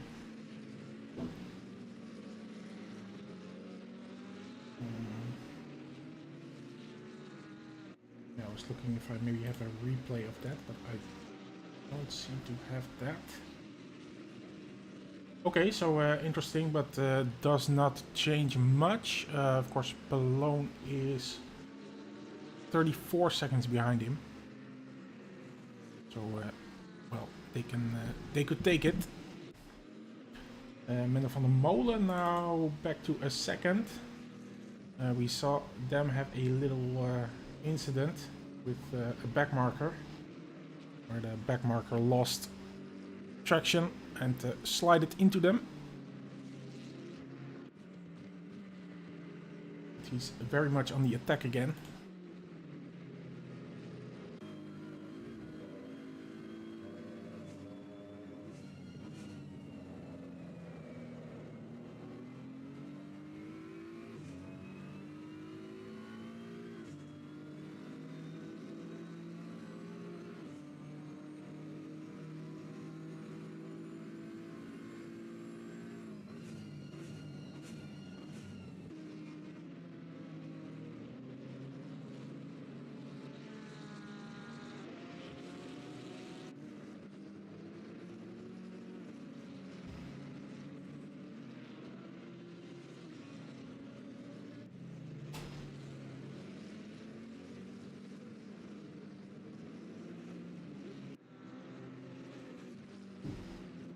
And quickly jumping to the 696 car, who we just saw in the pit.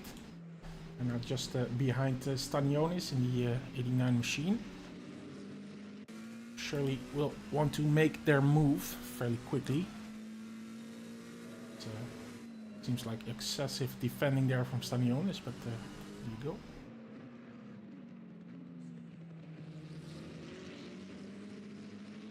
So lining himself up here. Is this the moment?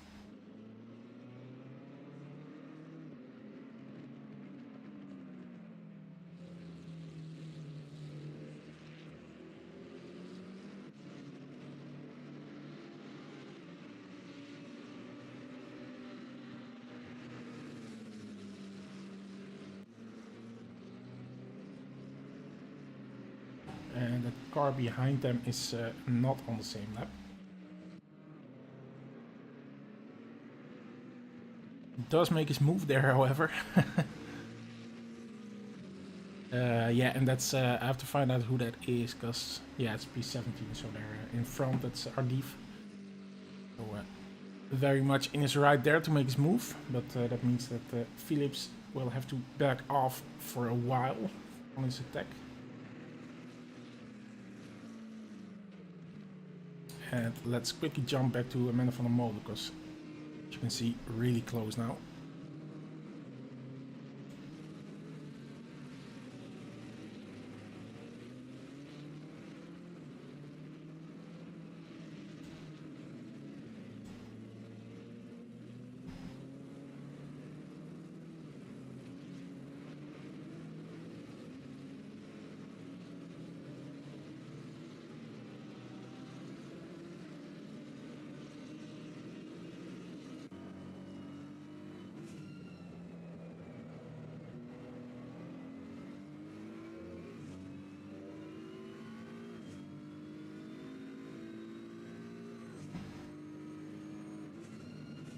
Oh, I'm going to quickly switch to Christofferson, who's fighting with Ginelli. Still side by side. This is for P36.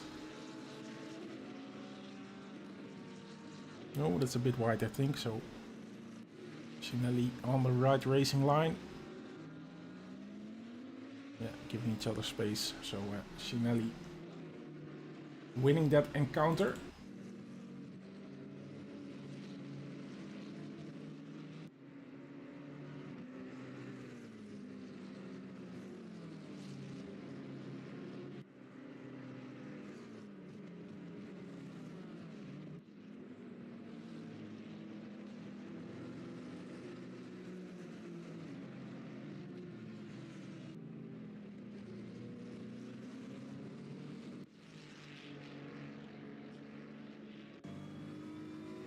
You see Menno itch, is that a word, itching?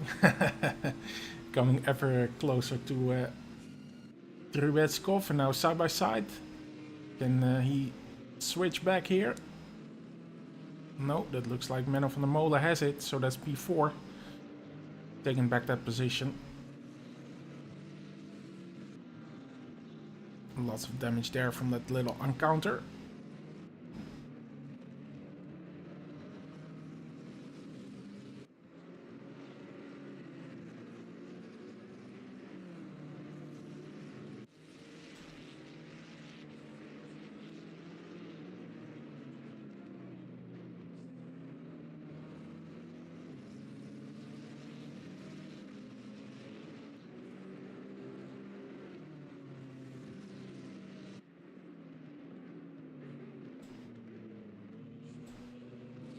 just looking at who the car is behind them, because they seem to be pretty much at the same pace. That's Giuffrida.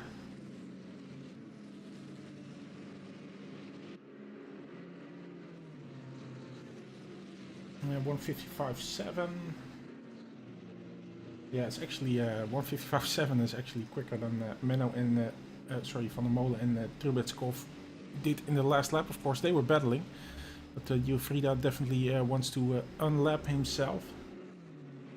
He has 120 laps and Pallone has 123 laps, so yeah, that makes a lot of difference. But of course, if it's holding you back, you will in terms of laps passed, of course, it doesn't make a difference. But if he really is holding you back and you have your own race, then you definitely have the right to unlap yourself.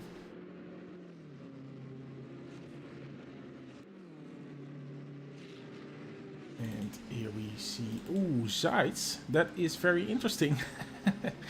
Because Seitz, I'm not gonna do a replay for all that, because we basically saw it happen. I thought, well, there's another back marker doing the same thing.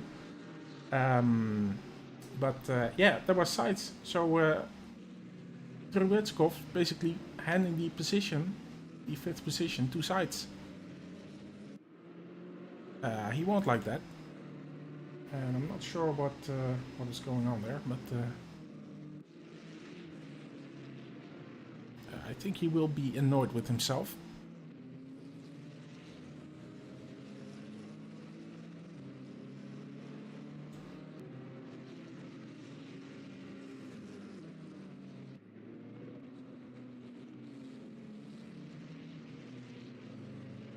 Ooh, and also goes a bit wide there. I'm not sure what's going on here.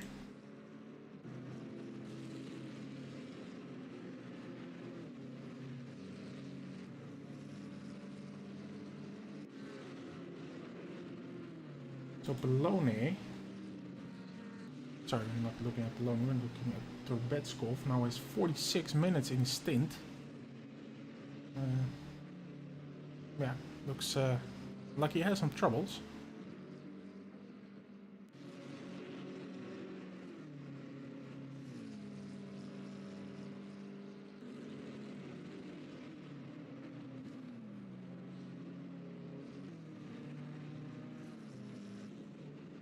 It's not coming in.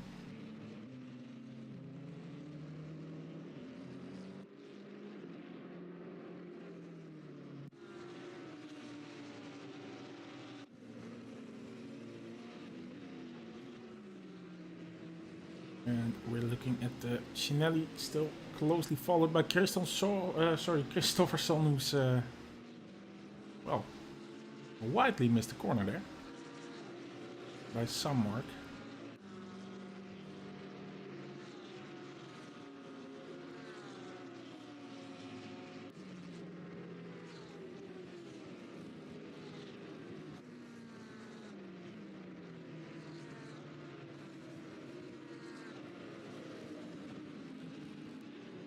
And again, looking at Seitz, his last lap was a 155. That of Menno was 155.5. So Seitz definitely having a couple of quick laps. The quickest, of course, still 155. 54. Sorry, 1 done by the 333 car.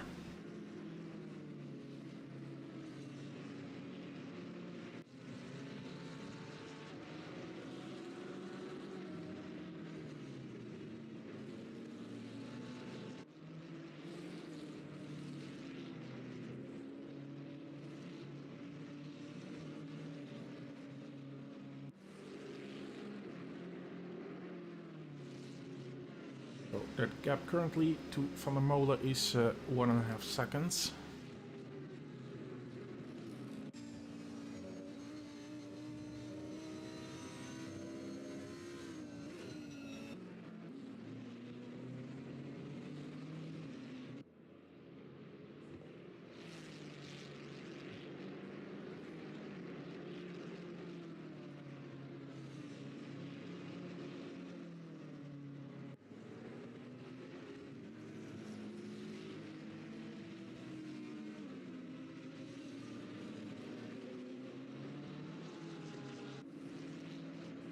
And it's coming down even.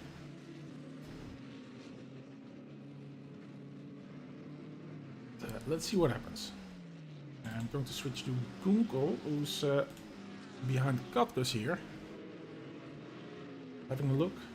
The 979 car.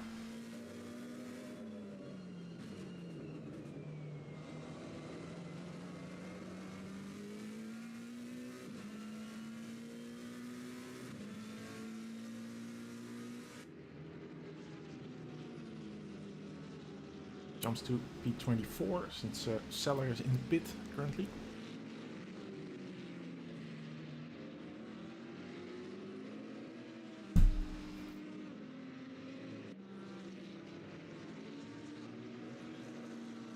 And of course, approaching that end of the race, we're going to look at the cars that, sorry about that, that still have to, of course, with 1 hour and 10 minutes to go, anyone being able to reach that time will basically be home free, meaning they only have to do 1 more pit stop. But yeah, if you're a bit out of sync with your pit stops, you will have to absolutely do another one. Which is, well, basically the default sync, I would say.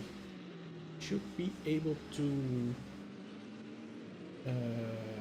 yeah, that should be about 30 minutes now. So, yeah, probably the race leader will probably still have to do 2 pit stops at this point, the way I see it. Yeah, let's just see what happens, and I'm going to switch back to sides again, because that gap now under 1 second. So Ben Sides definitely putting up the pressure here. See if you can really get into the draft here with Menno van der Molen.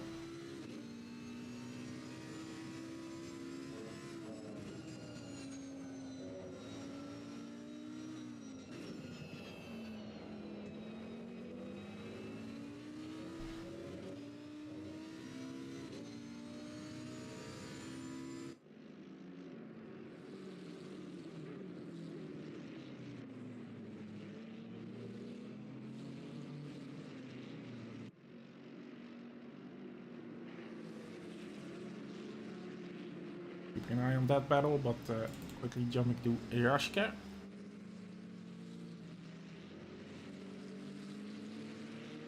Within half a second of Phillips. And he seems to be half a second quicker last lap. So who knows what's possible for him.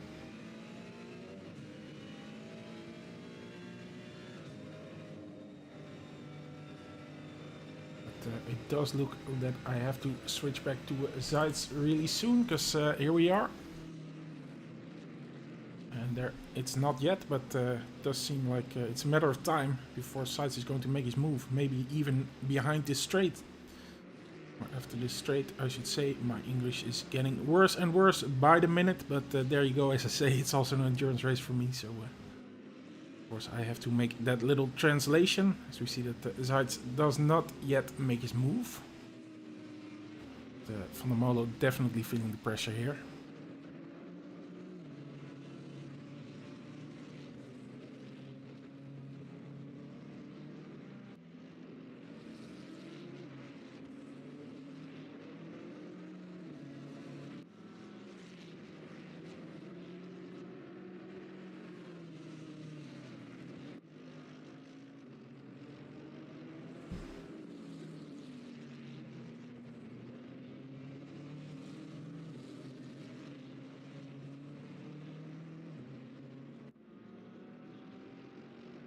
Also still looking out for other battles. There's a couple of cars fairly close to each other now. So I'm trying to switch between all these battles without losing some actual action, of course. So this battle seems to have stabilized now.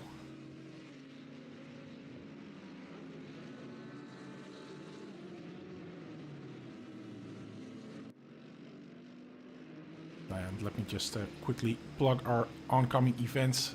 Of course, we have the 2.4 hours of Spa-Francorchamps, which is a prelude for our 24-hour race that we have the 2nd and 3rd of December. Just looking at sights, yeah, he's looking left, he's looking right, but he's not making the move yet. Definitely lining himself up for the start-finish straight, or is he already making the move? Not yet. But yeah, again, the race for wishes, the 2nd and 3rd of December, and still some places left, so if you can join us there, that would be great. We're raising money for the Make-A-Wish Foundation. So yeah, it would be lovely to see you there, but if you just want to do a 2.4-hour race, we have that as well coming Monday. And Monday evening, just a little fun event as a preparation for that race for wishes. So yeah, of course you're very welcome to join both of our events. As we see, Zeitz has not yet made his move. Jumping to Boekwalter really quick, who's very quick, very close behind Strating in the 100 car.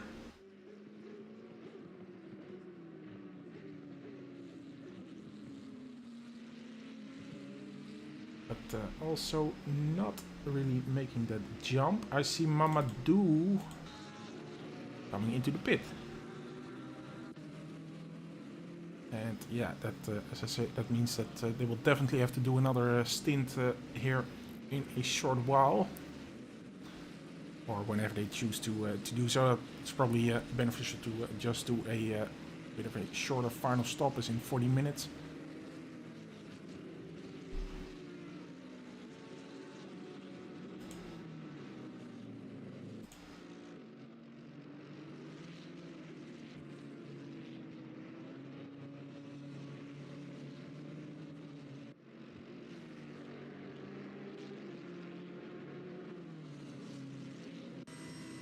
Let's see, can he make this move here in the chicane? Menno choosing his defenses wisely here. So maybe at some point Zeitz will just send it. So I think both of these guys are just too good to either give it away or just yeah, send it. I'm not sure that's what's going to happen here, but we'll keep an eye on that.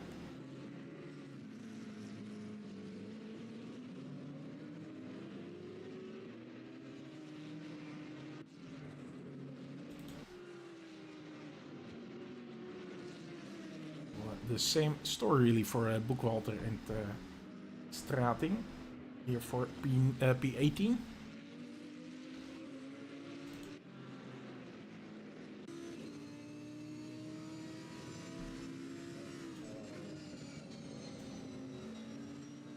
Oh, and I see a comment from Nick. Some guys need to learn about blue flag rule. Please let faster cars by, even if they last behind.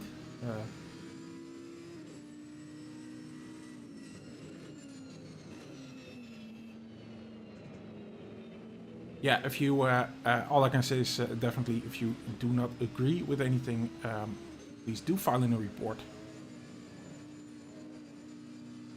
But of course, about the blue flag rule, I'm sure you are aware that it's not the Formula 1 style of blue flag rules. Formula 1 is of course pretty much unique in that sense. But yeah, I absolutely agree that they should not be putting up a fight. And having said all that, I'm absolutely doing no stewarding while broadcasting, because I've done some stewarding myself, not particularly good at it. And yeah, it takes a lot of reviewing and reviewing and reviewing. I think that's the only way to make it fair. Of course, our stewards are very much volunteers, as am I. So,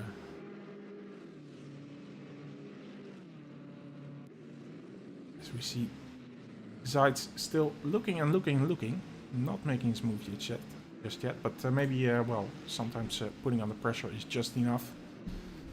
Nope. This is a bit of time there. And let's look at their stint timers. Menno is on a 55-minute stint.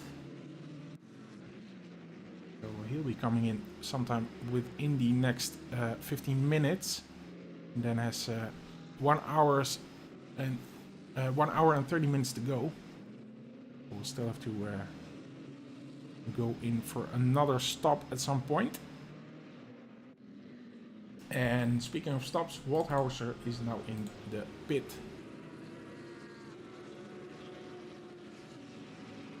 He's making a stop.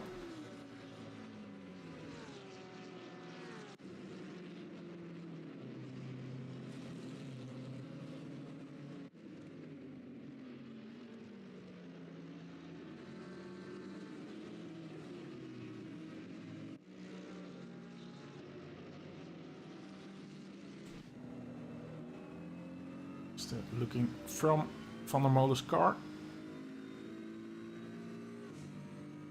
And it looks, of course, we still have, oh, is happening?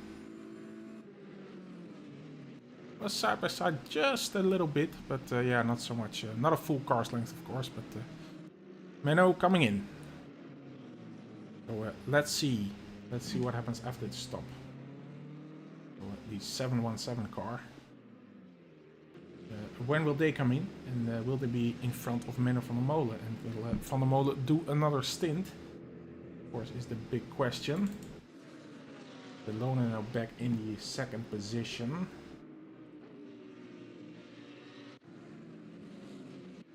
And as I said at the beginning of the race, Waldhauser, of course, being a bit out of sync. Oh, what's going on here?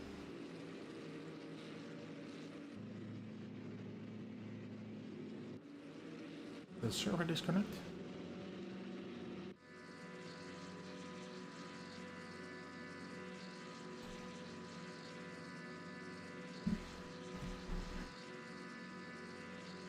I'll be right back.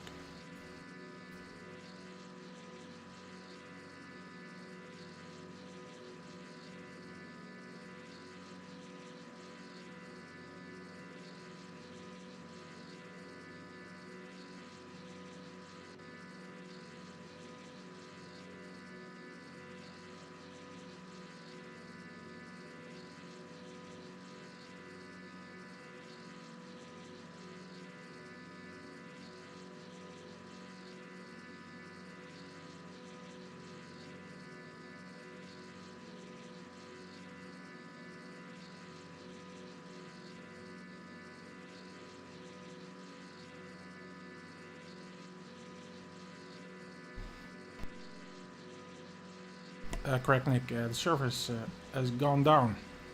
So we'll be back shortly. Let's see how we're going to solve this.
Sorry guys, Menna will do a announcement really soon. We've decided to stop the race as it is because that would be the most fair, of course, the distances being as they are. So I'm gonna stop the broadcast right now, and that's really disappointing, and obviously we're going to have to sort this out with our host, and sorry, it's really out of our hands, of course, but really disappointed, but see you next for the next race, and thanks for watching.